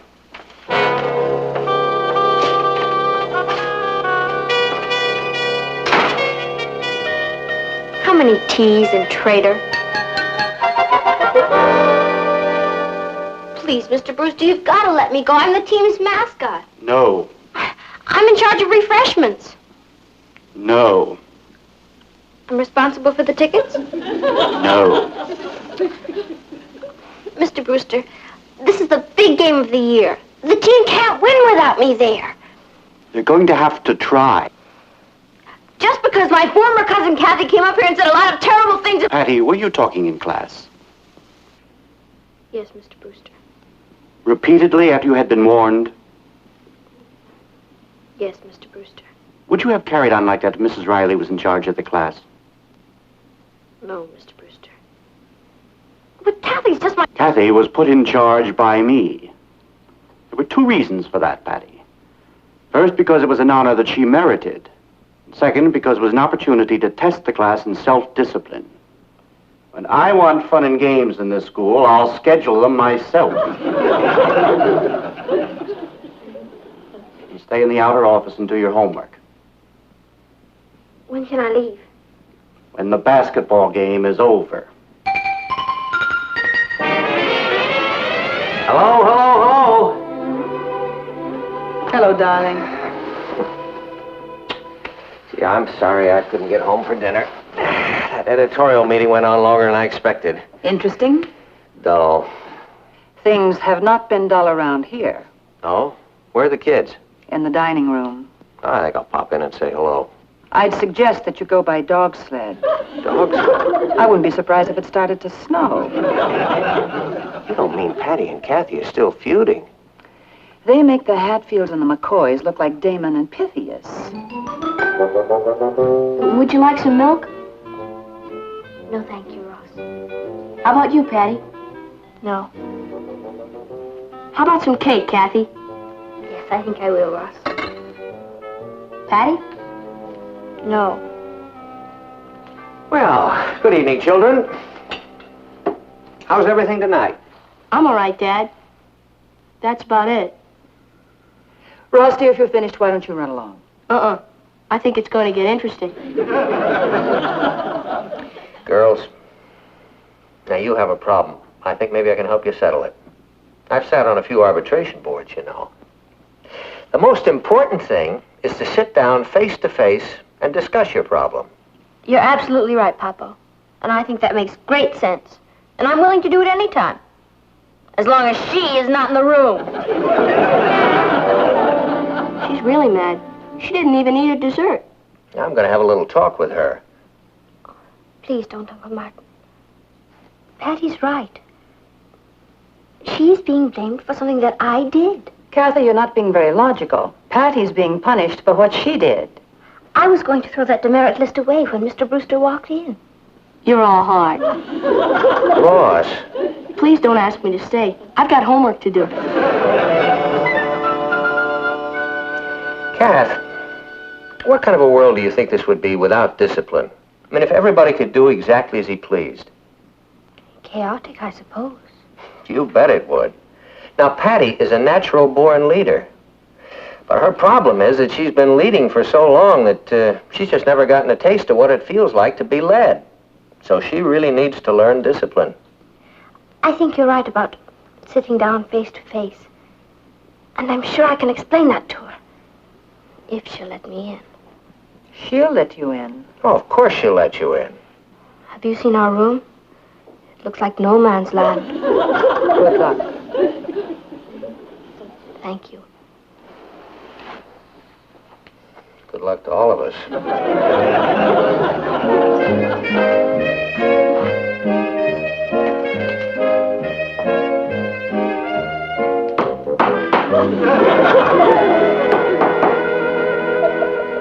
Expecting World War III?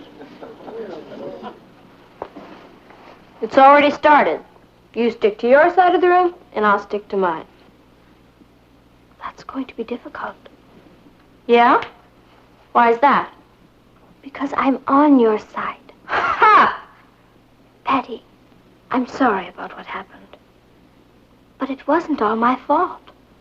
Oh, listen, why don't you put it in writing and slip it under the door? Oh, boy. Where are you going to set up the machine guns? What do you want? Richard's downstairs. Shall I send him up? Tell him I'll be right down. I'll give him the word, General.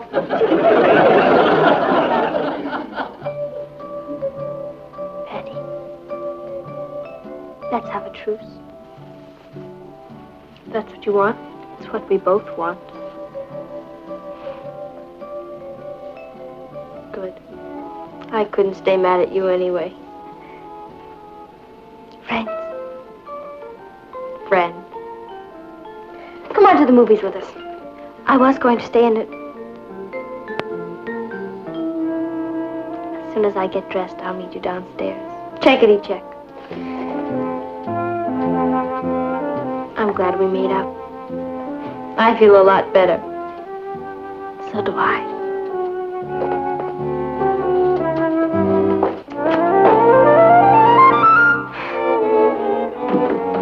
Hi, Kathy will be down in a minute. You mean you and Kathy are talking again? Sure. Who can stay mad at Kathy? I thought it was the end of a beautiful friendship. Never. I really love that kid. Well, I'm glad to see the Cold War's over.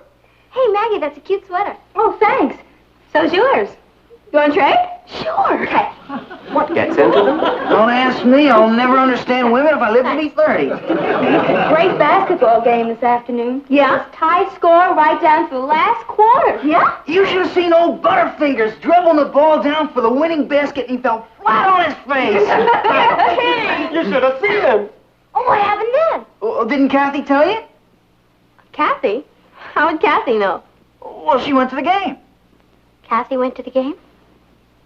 Yeah, she kind of went with me. What do you mean she kind of went with you? Well, you couldn't go, and Mr. Brewster asked her to be in charge of a refreshment stand, so she... So while I was up there cracking my head on calcium carbonates, Kathy sneaked onto the basketball game with my boyfriend. She didn't sneak off, Patty. It was broad daylight. I'm ready. You Benedict Arnold. Don't you come near me.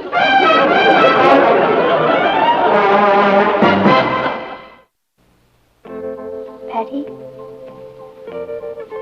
Are you asleep?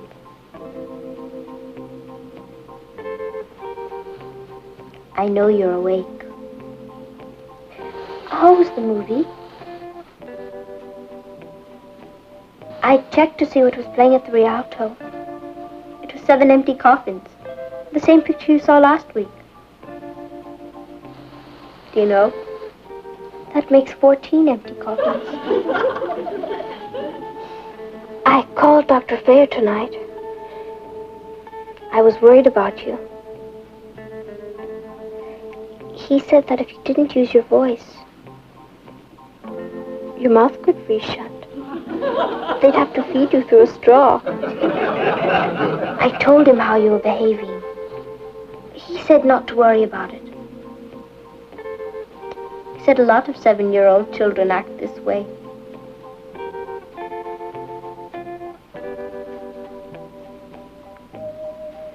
Patty, it wasn't my idea to go to the game. Mr. Brewster sent me. All right. Don't talk to me. But if you wake up in the morning with very long ears, don't blame me.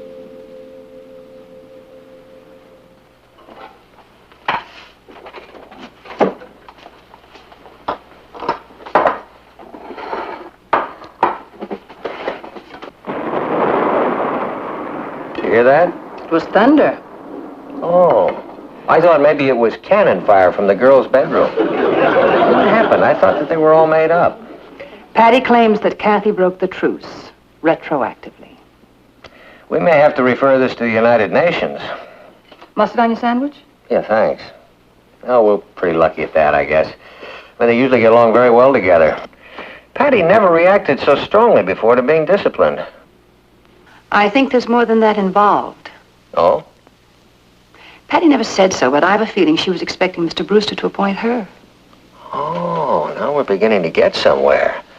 So Patty's ego was injured twice. Once when she lost out to Kathy, and once when she was punished. Well, now I know we're going to have to refer this to the UN. Isn't there something we can do, Martin? It's killing both of them to fight with each other, but Patty's too stubborn to admit it. She gets that from your side of the family. She has a lot of pride. She gets that from my side of the family. Martin, why is it that everything good Patty does comes from your side of the family, and everything bad she does comes from mine? Couldn't you sleep, Kathy? I'm afraid not. Patty's up there threatening me in her sleep. I told you it wasn't thunder. Would you like a sandwich? No, thank you. It's just a glass of milk. I'll get it. Cass, how long does this appointment of yours last, anyway? Too long. Until the end of this week. By Friday, I won't have a friend left in the world. I wish he'd never picked me. Yeah, if he just picked Patty. Kath, do you have the right to appoint anybody in the class to help you? I don't know, Uncle Martin. I suppose I could if I needed help. Kathy, you need help.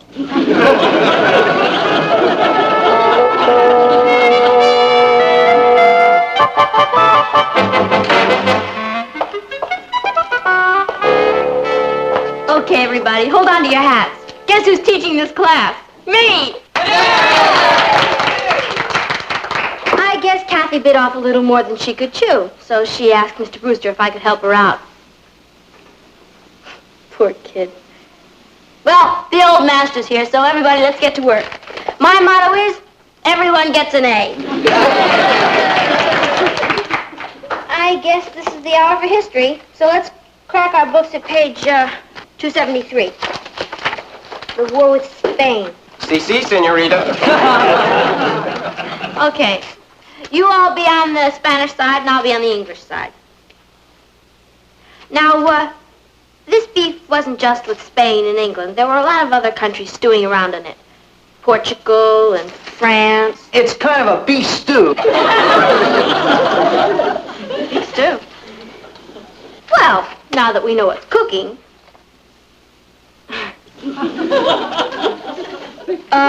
knows why England went to war with Spain? I know, Teach. The tamales were too hot.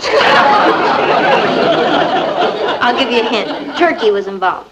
There wasn't enough dressing. All right, fellas, look, I like a joke as well as the next guy. But we have 15 pages of history to get through today. Okay. Who was Ferdinand? He was a bull. Oh. Okay, if you don't want to do it here, I'll just assign it for homework. Homework? That's right. Okay. I want you to identify for me Charles V, Henry IV, Philip... I know who Philip is. Who? He's my cousin. He has a little meat market. That'll be enough out of you, Alfred. She thinks she's Mr. Brewster.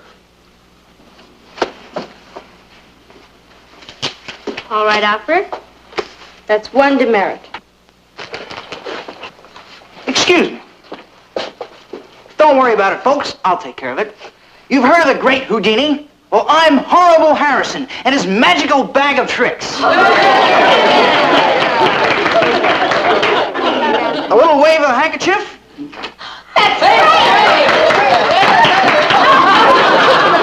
All right, the show's over. Let's get back to the war with Spain. Another magical effect of the handkerchief? Anybody want to buy a sock?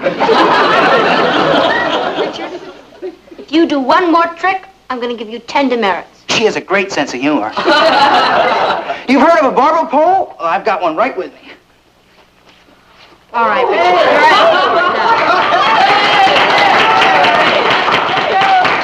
Three, 4, 5, 6, 7, 8, 9, 10. Can I have that list, madam? Richard! How are you getting along, Patty? Oh, just fine, Mr. Brewster. We were just discussing the war with Spain. What's that, a demerit list? Oh, no, sir. Not exactly. It's more... Well, looks like you were having your own little war in here. Not really, Mr. Brewster. Richard Harrison. Yes, sir? I want to see you in my office at the close of school today.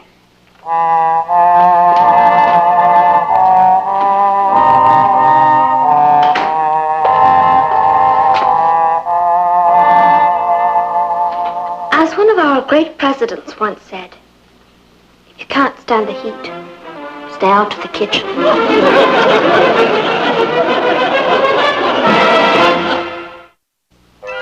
10 demerits. And I gave them to him with my own little pencil. Mr. Brewster will give him life. Did his tricks work? That's beside the point, Ross. He shouldn't have been doing them in the class. He'll never speak to me again. And I don't blame him. What would have happened if you hadn't stopped him, Patty? How do I know? I'm not a philosopher. I'm just a poor, sick kid who's lost her boyfriend. He'll come back, Patty. Yeah? By the time he works off those demerits, he'll be too old for me.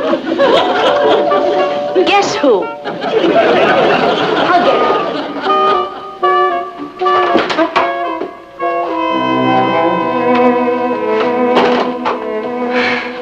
Go ahead. Hit me. I didn't come over to hit you. I came over to tell you that I can't take you to a movie tonight. I don't blame you for being angry with me, Richard. You have every right to be. I tried to get Mr. Brewster to take back the demerits, but... I'm not mad at you, Patty. As a matter of fact, I'm pretty proud of you. Proud of me? You bet. You had a job to do, and you did it. You see, Patty? I can't take you to the movies because I've got about 6 hours of homework to do. Oh, Richard. I'm sorry. I'll tell you what. I'll come and sit with you while you do it. It's the least I can do. Come on. Good night, group. Patty, tomorrow's the last day. Would you like to take over some classes? Certainly. As one of our great presidents once said, if you can't stand the heat, stay out of the kitchen. Bye.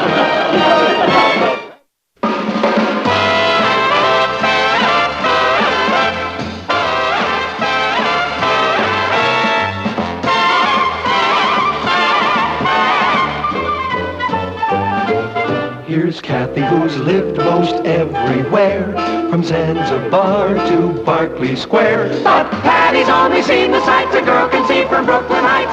What a crazy pair. But they're cousins, identical cousins, and you'll find they laugh alike, they walk alike, at times they even talk alike. You can lose your mind when cousins are... Patty, you'd better hurry. You're going to be late for class. I can't find my history book. Oh, well, it doesn't matter. I'd probably never pass the test anyway. Patty, why don't you try positive thinking? Okay. I'm positive I can't pass the history test. I'll see you later. Hi, Patty. Are you going to the Shake Shop after school tonight? I guess so. Why? Would you do me a favor? Tell Mr. Anderson I won't be there. Sure. You mean you'd be late? No, I'm quitting. You're quitting your job at the Shake Shop? Oh, I can't help it. My grandmother's sick, and I have to go back to Detroit with my folks this afternoon. Oh. Well, who's going to take your place? Oh, he'll find someone. The kids are all standing in line for that job. George, how much does he pay you? $15 a week to work after school and on Saturdays. And all the ice cream I can eat. All the ice cream you can eat? You'll take care of it for me, won't you? George, consider it taken care of.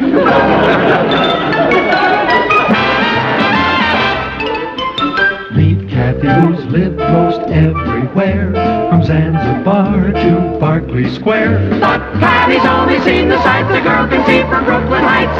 What a crazy pair. But they're cousins, identical cousins all the way. One pair of matching bouquets, different as night and day.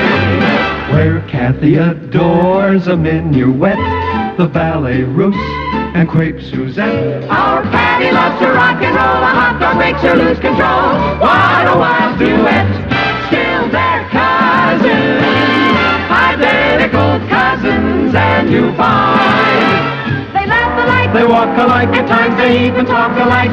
You can lose your mind when cousins are two of a kind. Hi, Mr. Anderson. Hello, Patty. What would you like? A job. Oh, I don't need any extra help. I have George. Not anymore, you don't. His grandmother's sick and he had to go to Detroit. Oh, I'm sorry. Well, I'll have to get someone else. That's what I was just telling you. Oh, I need someone with experience. You've never worked behind a fountain. Mr. Anderson, I spend more time in this place than I do at home. I was thinking about a boy. Think about a girl. Look, I'm a leader, right? Right. I'll lead my flock right in here. This place will be so jammed they won't be able to get in the doors. Why, look, it's Donald Donut. I'm terribly sorry, Mr. Donut. There's a 3-hour wait. Oh, and Clara Cupcake. Oh, you want Patty's table? I'm terribly sorry, Miss Cupcake. You'll have to stand in line like the rest of them. You've been here since noon? I am sorry. Yes, I know. She does make the best sodas and sundaes in town. Oh, I believe you're next, miss. Oh, no, it won't always be like this. We're moving to larger quarters next month. What do you say, Mr. Anderson? Please? It gets pretty busy in here, Patty. You'll have to take care of the fountain, wait on tables, check the receipts. Will you give me a chance? Well, all right. We'll try you out. $15 a week. And? And all the ice cream you can eat. Mr. Anderson, I'll kill myself for you. Oh, I don't think that would be necessary. What do you want me to do first? You'd better check your ice cream.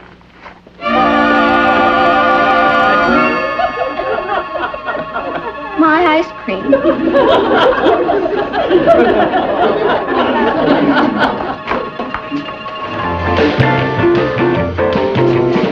Patty, can we have some service, please? Sure, in a second.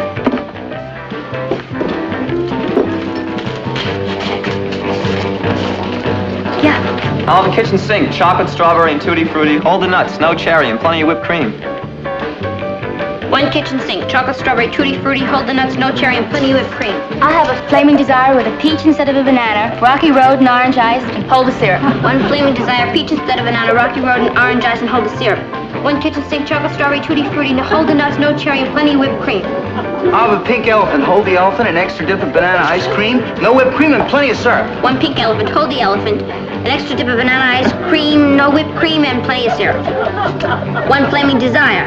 Peach instead of banana, Rocky Road and orange ice, and hold the syrup. One kitchen sink, chocolate strawberry tutti frutti, hold the nuts, no cherry, and plenty whipped cream. A chocolate soda, please. Chocolate soda, fine. Wonder how long Patty's gonna hold that job. As long as she wants to. It's terribly difficult. I bet she doesn't last a week. Oh, I bet she does. Patty has a wonderful memory. Yeah, that's right. She does. Gee, I'm terribly sorry. I forgot one of those orders. What did you want?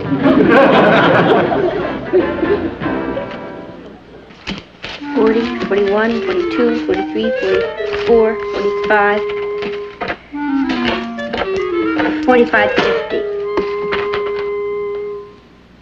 50, 50. $5 short. 10, 20, 30, 40, 1, 2, 3,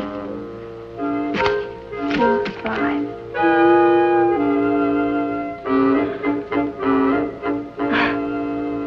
Mr. Anderson, the most amusing thing just happened.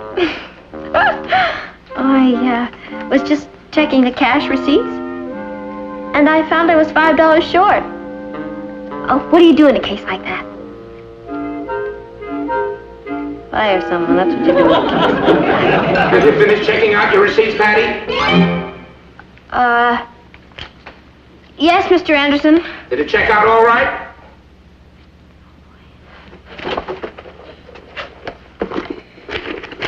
Yes, sir. To the penny. You are, Mr. Anderson. $50.50. Fine. You can run along now, Patty. You must be pretty tired. Oh, no, not me, sir. I'm strong as a horse. You do want me back, don't you? Oh, I certainly do. Good night. Thank you, Mr. Anderson. Good night.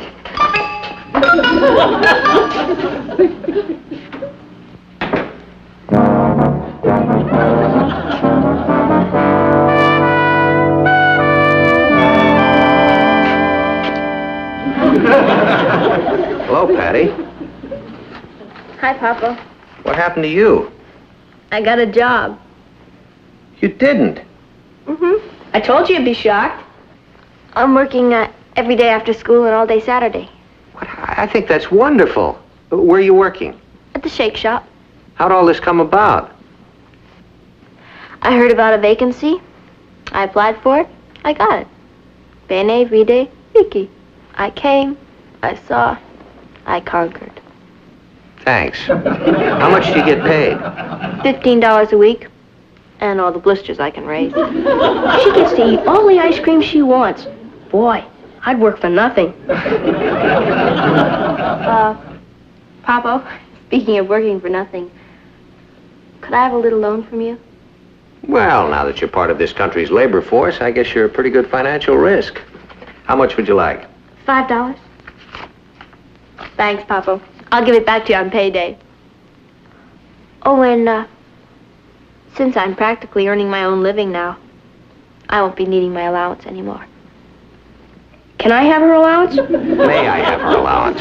May I have her allowance? No. Well, if I wasn't going to get it anyway, why did I have to get grammatical? Hello, darling. Well, what do you think of our working girl? I think it's wonderful. How are your feet? Great. Look at the condition of her feet, and not a complaint out of her. You know, you picked a pretty tough job, Patty. Do you think you're going to be able to stick it out? She'll stay there until the ice cream runs out. Sure, I'll stick it out. What do you think I am, some kind of quitter? No. I think you're some kind of wonderful girl. I'm very proud you're my daughter. Thanks, Papa. If I had the choice of all the sisters in the world, I'd only want you. Thank you, Ross. Now can I come in tomorrow and have a free soda? N-O.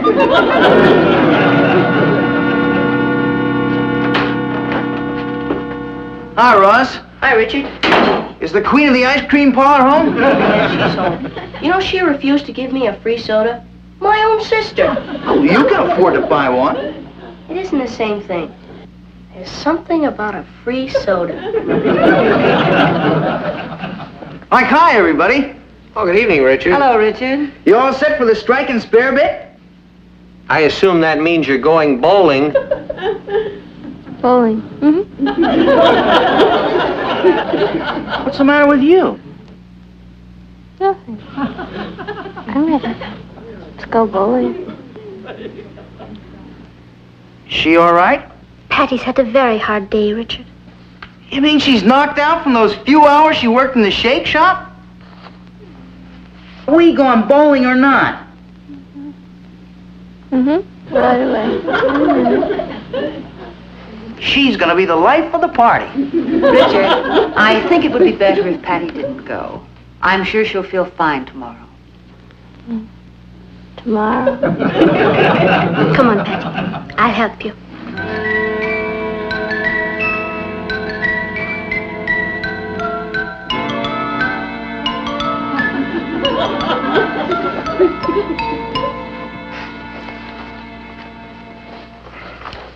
You understand, Richard? No, I sure don't. I mean, Patty and I have gone dancing for 4 hours without stopping. And she was as fresh as a daisy. Well, that comes under the heading of pleasure. You see, what Patty did today was work. Yeah, I think it was quite a psychological shock to her nervous system. Boy, I sure was proud of Patty today. You should have seen her. She was racing around taking orders and delivering milk and working behind the fountain. We all went to the rally without her. She stayed on and worked. Boy, she's quite a girl. Well, we've decided to keep her. Not much longer. What does that mean? Well, just that sometime in the future, I hope that, Hi.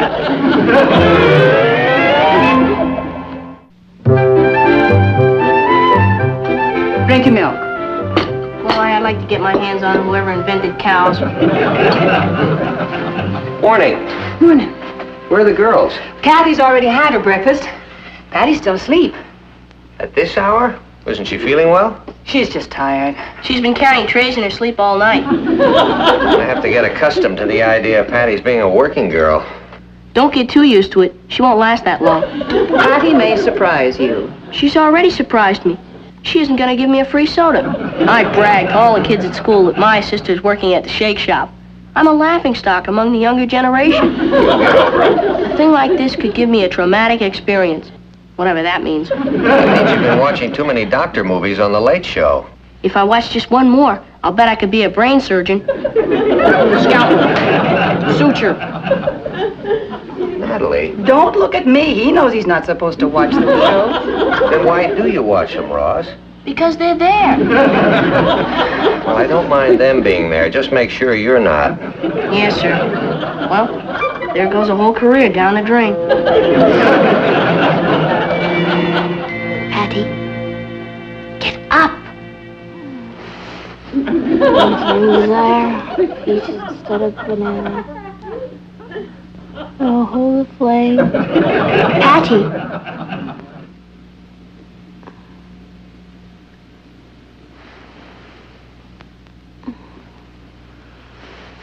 What time is it? Let me put it this way. If you walk in the classroom door in about 10 minutes, you'll be just in time for your chemistry class. 10 minutes? Why didn't you wake me up? We've been trying to since 7 o'clock. Oh. Are you sure this job is a good idea? Certainly. Where else can you get paid to go through a physical fitness program?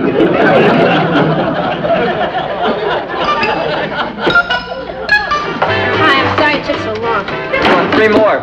Okay.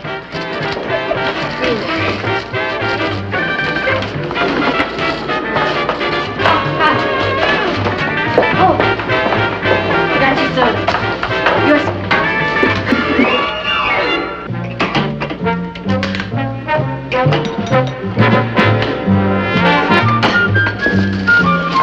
Patty, you were waiting. Not now, Richard. I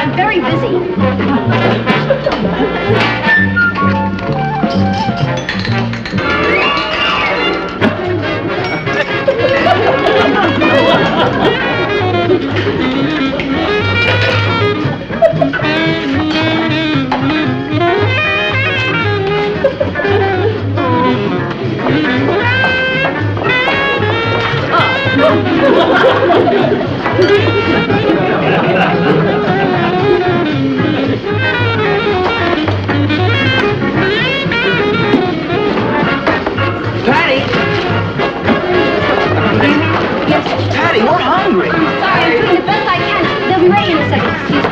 Yes. Where are the sodas? Oh, they're coming. I forgot. I'm sorry.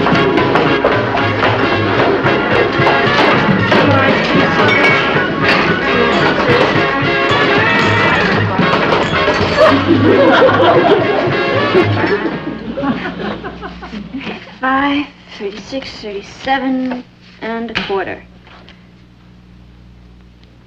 39 and a quarter. I'm $2 short again. Boy.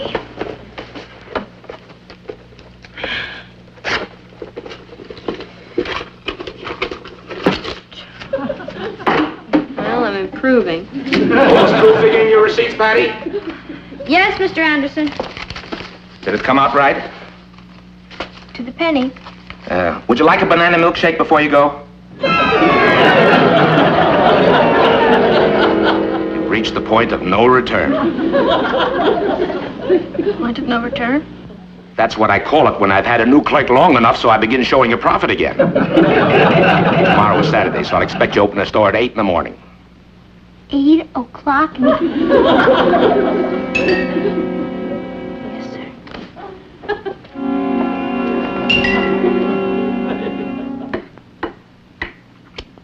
It's good. Don't ruin your appetite. No, I won't. Gee, I wish Patty would get home. I can't wait to spring my little surprise on her. She'll be so thrilled. So you don't suppose she's seen the papers yet, do you? I'm sure she hasn't. Her job keeps her pretty busy. She really loves it, doesn't she? I'll bet she wishes she'd taken the job a long time ago. Martin. It's the last one. I can't help myself.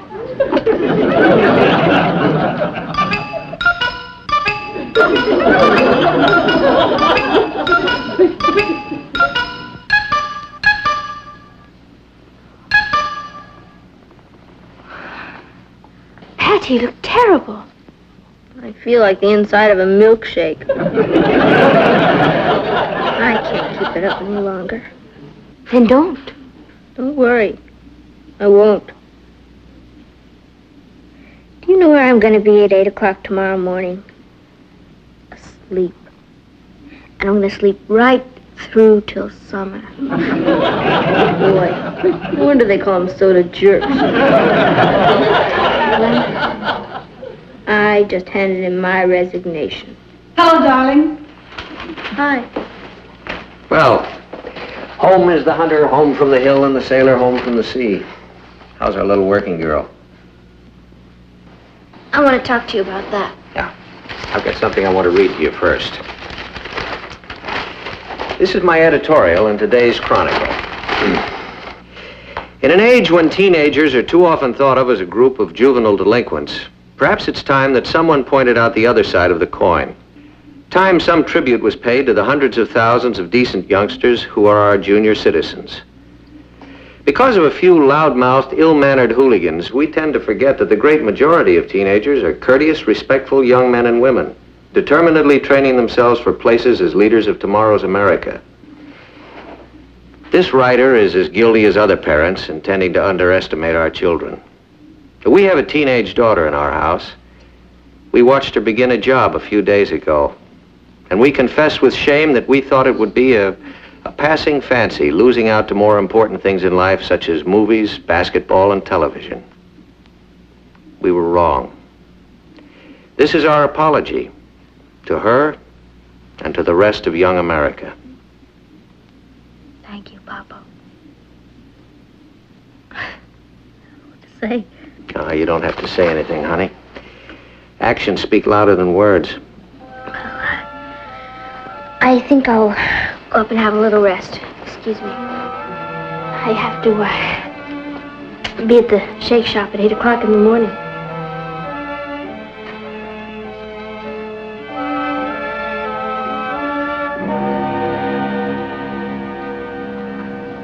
Patty, you can't go on like this.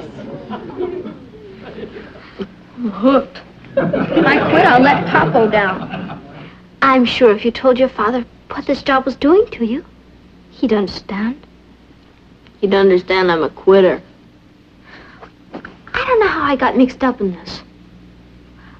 But I seem to be representing teenage America. You know what he wrote about me? Yes. But it wasn't meant to be your epitaph. How long are you going to keep working?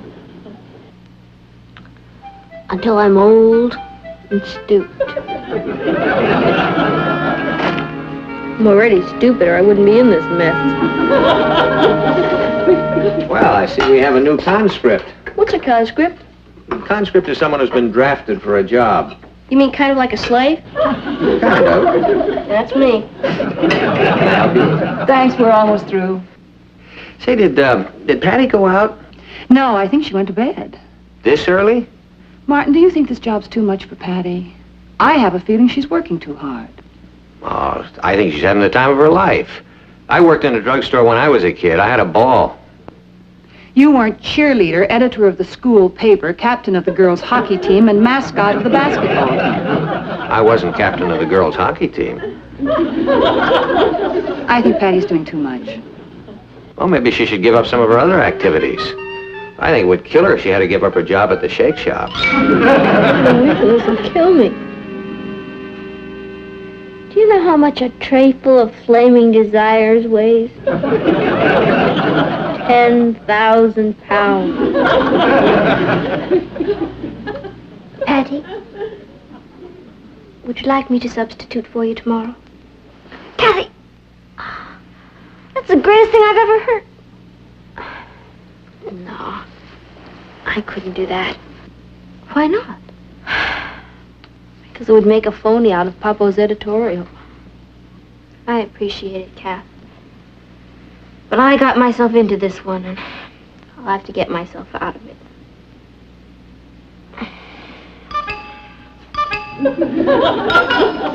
I want to talk to you. Hi, Richard. I thought we were supposed to have a date last night.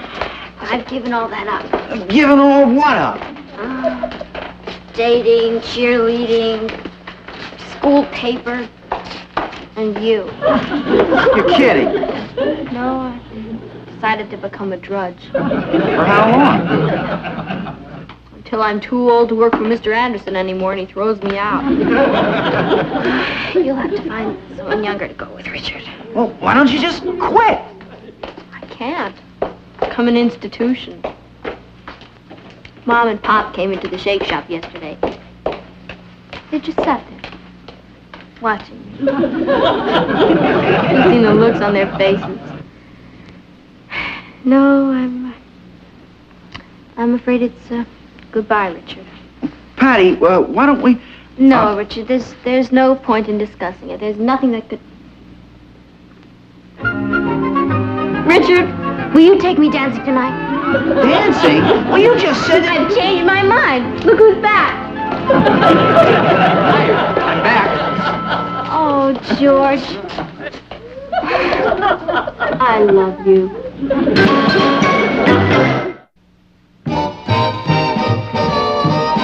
Say, isn't it about time that Patty got home? Yes, they got an early start. They were going to 2 movies, a newsreel theater, and the bowling alley. Of course, you know, I'm glad that George's grandmother is feeling better, but it's too bad Patty had to give up her job, isn't it? Was she very disappointed about it, Kath? Oh, I'm sure she was, Uncle Martin. But she'll get over it. I won't. There goes my last chance for free ice cream soda. Well, not necessarily. Hi, group. Hi. Guess who just bowled 240? I did. Spoil sport. Well, Patty, I was just about to spring my big surprise. You wrote another editorial. No, it's even better than that. On my way home tonight, I stopped off at the shake shop. You did? Yep. I had a little talk with George. With George? Mm-hmm. We need a copy boy on the paper, and George is taking the job. Mr. Anderson said that he'll expect you at the Shake Shop tomorrow at 3 o'clock.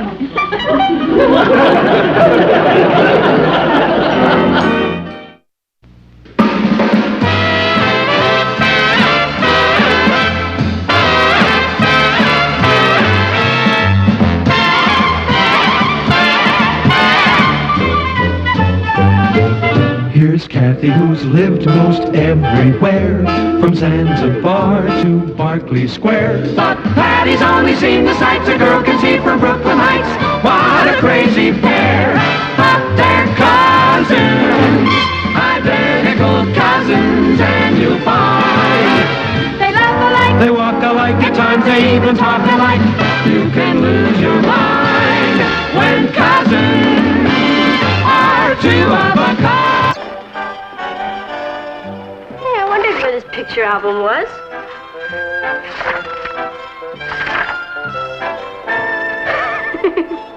What's so funny? You. This picture was taken a few days after you came here. I didn't look like that. Oh, yes, you did. I look so foreign. I'll never forget how excited we were when we knew you were going to come to live with us. I was pretty excited too, Patty. Being brought up in Europe was fun. But Father was right. It was time I got to know about America. None of us even knew what you looked like. All I knew is that my glamorous cousin who'd lived all over the world was going to come to stay with us. Even Richard was pretty excited. He came over that morning before we went to the airport. He couldn't wait for you to get here. Has your cousin Kathy arrived yet? Her plane's due in an hour. We're leaving for the airport now. That's a big choice, isn't it? Coming all the way from Scotland to live with you. Well, I've made my mind up, Patty. You have? I've narrowed it down to you and Sue Ellen. And I've decided to give you my pin. Oh, Richard. You can see that everything was under control in that department. But in the next room, Papa was having his daily war with J.R. J.R. may be the publisher of the New York Chronicle, but I'm still the managing editor. Fed up with his changing my editorials. What? I know he only changed one word, but the word was don't. I don't know when I'm coming in. For 2 cents, I'd hop a jet for Tahiti and never come back. Things are improving. Last time it was Alaska we didn't go to. Now, it's J.R. again. He's driving me out of my mind. If I've told him once, I've told him... It'll be late, Dad. Let's hurry. If we're not at the airport to meet Kathy, she might turn around and go back to Europe. Yeah, we better get going. I wonder what Kathy will be like. I'm nervous. Isn't that silly? Oh, of course it's silly. She'll be wonderful. After all, she's my side of the family. As it turned out, the traffic was terrible, and we missed the plane. When we got to the airport, you'd gone. Naturally, we were worried. But none of us had any idea that in less than an hour, our innocent little visitor was going to destroy the whole Lane family, single-handed. Meet Kathy, who's lived most everywhere, from Zanzibar to Berkeley Square. But Patty's only seen the sights a girl can see from Brooklyn Heights. What a crazy pair, but they're cousins, identical cousins all the way. One pair of matching bookends, different as night and day. Where Kathy adores a minuet, the ballet russe, and crepe Suzette. Our Patty loves to rock and roll, a hot dog makes her lose control. What a wild duet, still they're cousins, identical cousins, and you find they laugh alike, They walk alike, at times they even talk alike. You can lose your mind when cousins are two of a kind.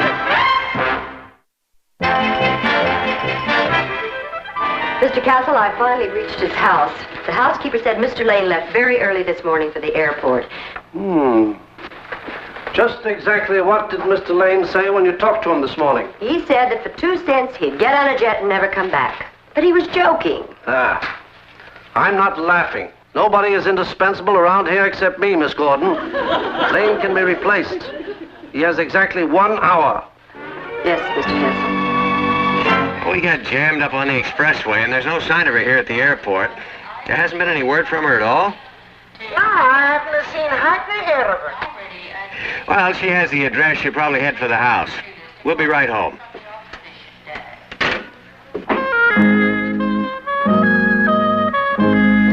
Isn't that Mr. Lane's daughter? It sure is. Mr. Castle's office. Oh, am I glad to see you. Where's your father? My father's in Glasgow. He's done it. Excuse me, but I'm looking for Mr. Martin Lane. Quit? Martin Lane wouldn't quit this paper. He's indispensable and he knows it. Who said he quit? His daughter, she's here. He's in Scotland. Don't be ridiculous, Miss Gordon. What would he be doing in Scotland? Probably sitting on the bonny banks of Loch Lomond fishing. Very well. If that's the way he wants it, that's the way he's going to get it. Clean out his desk and send for Albert Marcus. I'll have a word with that young lady. You, janitor. You, janitor. Take that name off the door right now. Yes, sir. And as for you, young lady, you can take a message to your father. I hope he enjoys living in Scotland.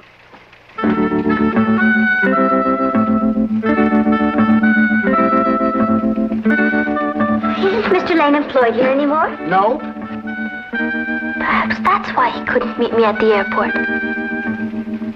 I'll try him at home.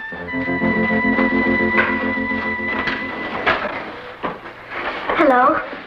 I'm here. Well, don't just stand there. Go clean your room. It's a mess. Folks will be back in a minute.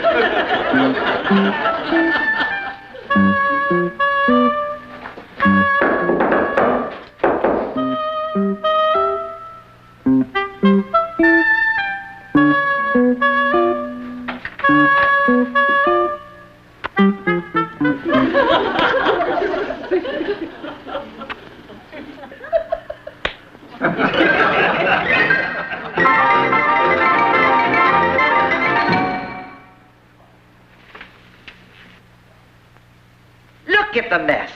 I stepped on 3 Paul Anka records just trying to get to the window. Paul Anka?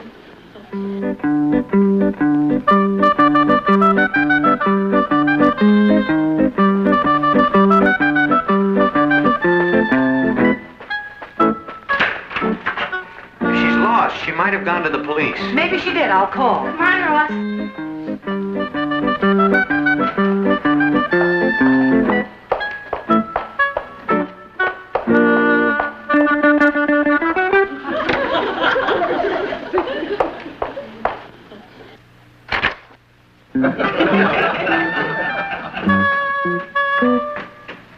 When you're through, I'll call the office. I'll bet they're falling apart down there. JR probably thinks I'm halfway to Tahiti by now.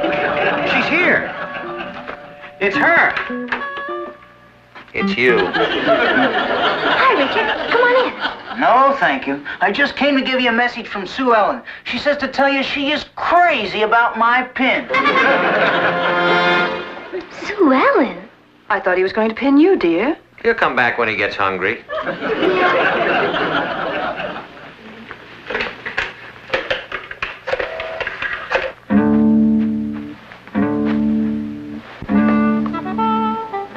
Missing persons.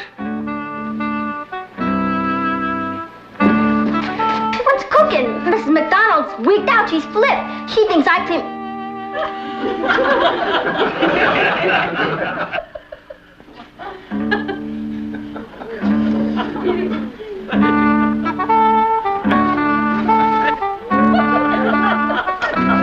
Holy moly! It's me!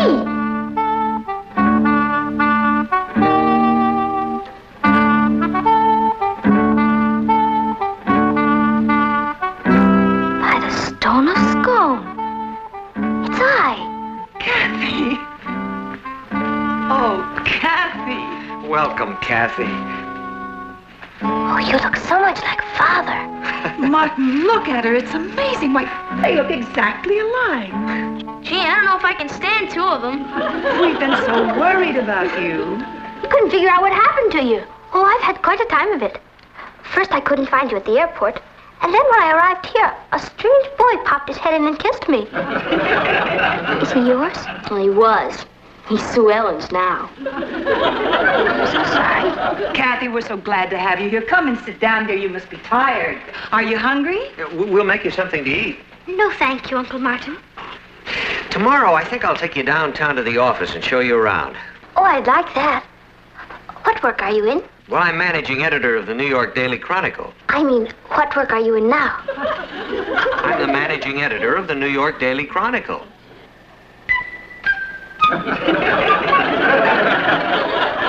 I was up there. They were scraping your name off the door. Don't be ridiculous. They wouldn't.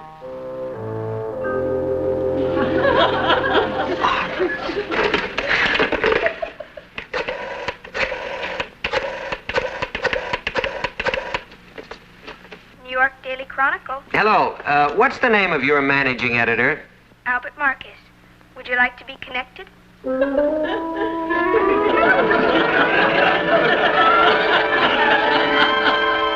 Albert Marcus. He couldn't wait to get rid of me.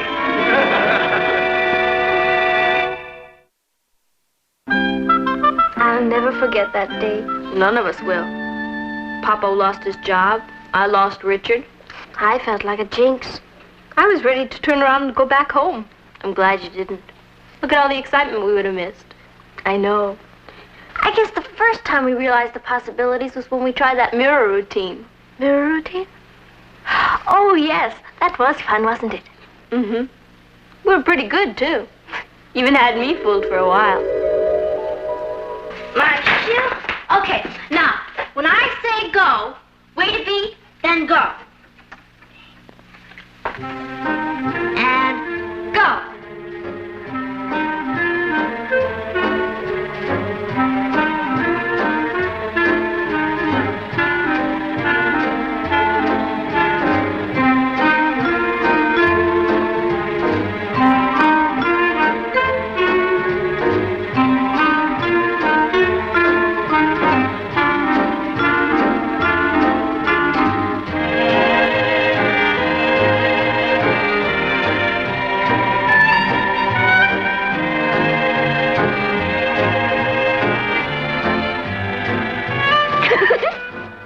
Sorry. Let's do it again, all right? Ready? Go. You goofed again. Goofed? Goofed? Yeah, messed it up. You know, snafu'd. Don't you speak any slang? I'm afraid not. You know what they say. Next scary fastest omnia. Who says that? It means it isn't necessary to know all things. You speak Latin. The only Latin I know is Paul Anka. What else do you do? Do you like to dance? I like music. Father and I went to the opera quite often. As a matter of fact, the night before I left Edinburgh, we went to see Johnny Skiki. Johnny who? Johnny Skiki. You know. O mio bambino caro, mi piace bello. Hold it.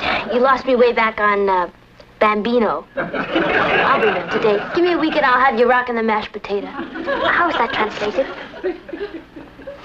You don't know what it means to rock the mashed potato? God, it's like running into somebody from another planet. I feel as though I am from another planet. Everything is so different here, Patty. And so big and fast. It's a bit frightening. Do you have any idea what a weapon we have in our hands? What do you mean? Separately, we're two girls who have a few talents. Just like anyone else. You're a brain, I like sports. You like opera, I like to dance. But together, we're really on the beam. On the beam? With it. We can be in two different places at the same time. Do you think we could really fool people, Patty? Let's find out. How? Any objections? Not in the least.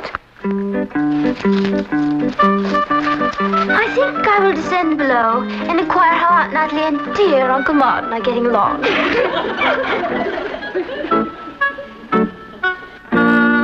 Am I interrupting, Aunt Natalie? Am I interrupting, Aunt Natalie? Of course not, Kathy. We were just saying how wonderful your being here is going to be for Patty. As a matter of fact, she could use a steadying influence. Patty isn't as mature as you, dear. She's a bit flighty. She's a three-wheeled monster. Perhaps my being here is going to be an imposition on everyone. An imposition? We've always wanted another daughter. You have? Yes, and now that we have you, our family's complete. Just don't let Patty rope you into any of her kooky schemes.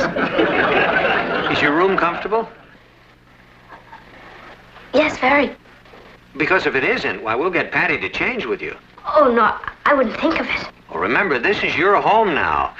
Sometimes Patty can be a little selfish. A little selfish. So if there's anything of hers that you want, you just let us know.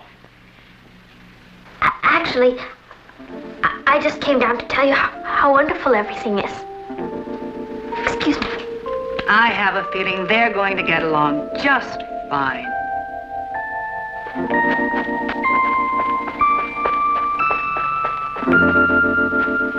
What happened? Did it work? It worked. Now, if you'll kindly keep your mature self out of my selfish way, I'd like to be alone.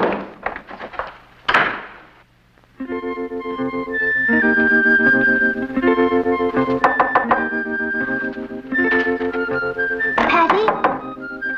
Patty, did I do something to hurt you?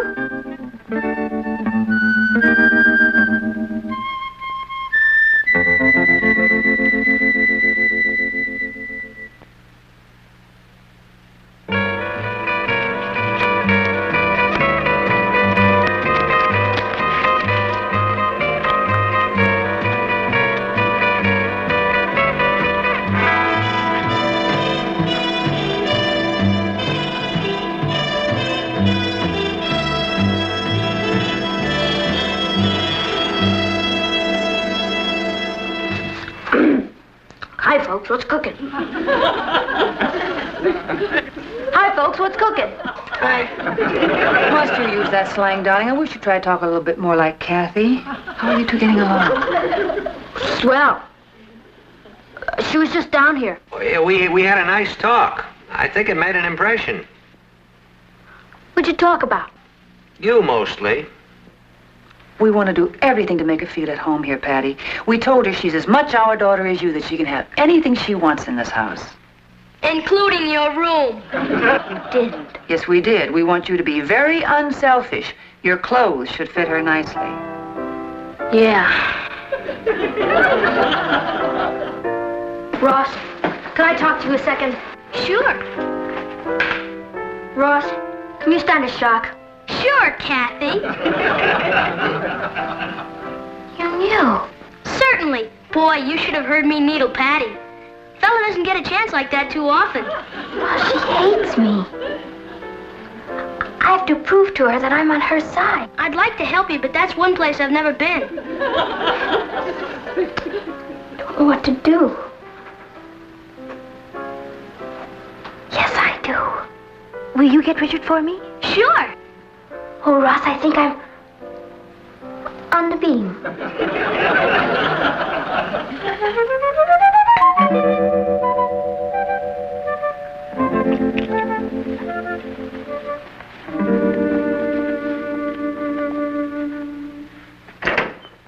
Hi, Richard. I can only stay a second. Before you split, there's something I want to say to you. Sue Ellen's very jealous. What is it? This. I'll get my pin back from Sue Ellen. Why did you clobber me? I'll show you. Yell, Patty. What? Yell, Patty. Patty? Louder. Patty! Richard.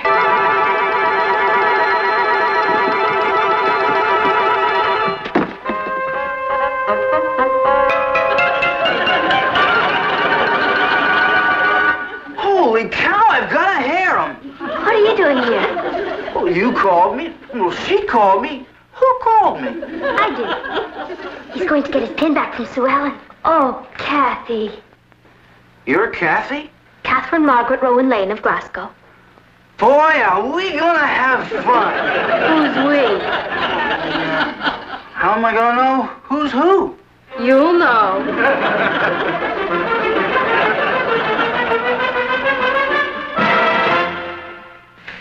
Do you realize this is the first leisurely breakfast I've had in 15 years? If I were still a slave to that paper, I'd probably be giving myself ulcers over the morning edition. Boy, it's really great not to have to go down to the office. Oh, it is. You know what I'm going to do? I think I'll... Well, maybe I'll... Have another leisurely breakfast. Aren't you late for school? I'm going. What are you girls going to do today? We're gonna dress in identical clothes, fix our hair alike, and go around the neighborhood and put everyone in shock. I think, maybe I'll just wander out and have a look at the morning paper. I have a feeling this is going to be the shortest retirement on record.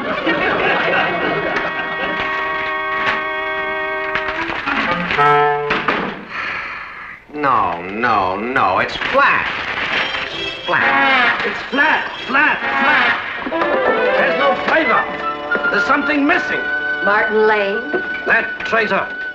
He's the best managing editor in the country. Who said so? You did. And what's he doing with his talent?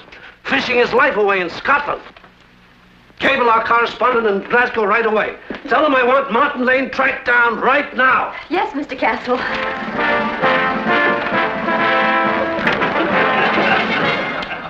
That's game. Set him up again.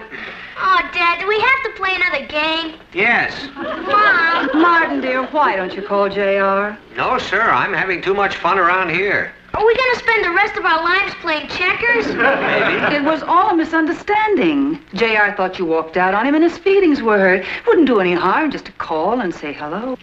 Well, I suppose I might do that. Would you excuse me, son? Sure. Sure.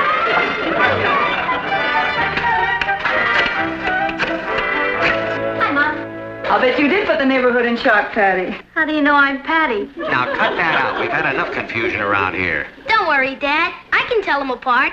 Can't I, Kathy? He has amazing perception for a child. Boy, when I grow 6 more inches, am I gonna get you? J.R. Castle, please. Martin Lane. Just a minute, Mr. Lane.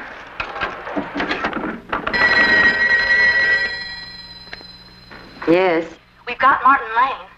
Hold him on the line.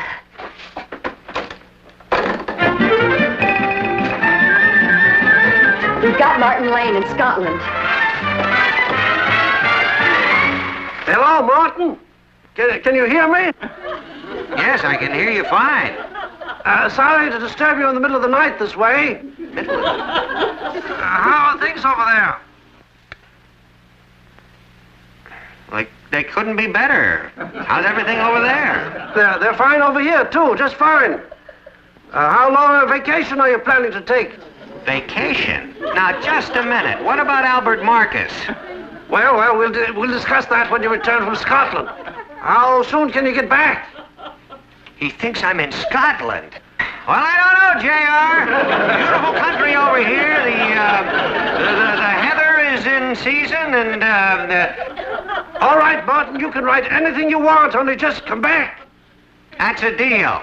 I'll be back in time to put out tomorrow's Bulldog edition. Fine, Martin, fine. Have a good trip. Goodbye, J.R. Terrible overseas connection. He had to yell all the time. Did you hear that? He's going to quit messing with my editorials. Yeah, no more checkers. And it's all because of you, Kathy. You're the most exciting thing that's ever happened to this family. I only told you.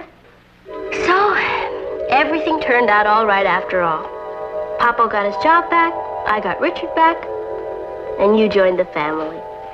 For a while there, I didn't think I was going to make it. Do you know what I love about you, cousin? Yes, Tom Sawyer. While you've been talking, I've been cleaning the room.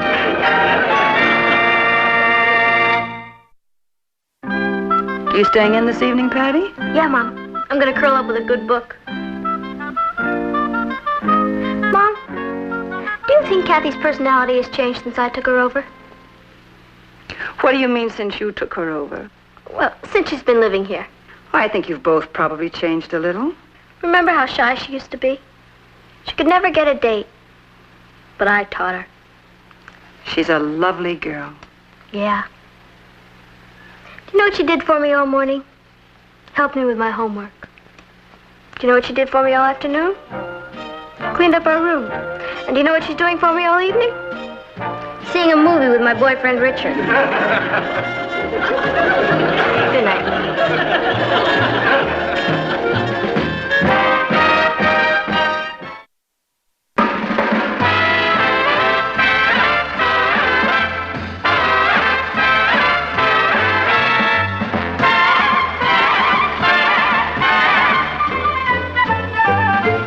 Here's Kathy, who's lived most everywhere, from Zanzibar to Berkeley Square. But Patty's only seen the sights a girl can see from Brooklyn Heights. What a crazy pair, but they're cousins, identical cousins, and you'll find they laugh alike, They walk alike, at times they even talk alike.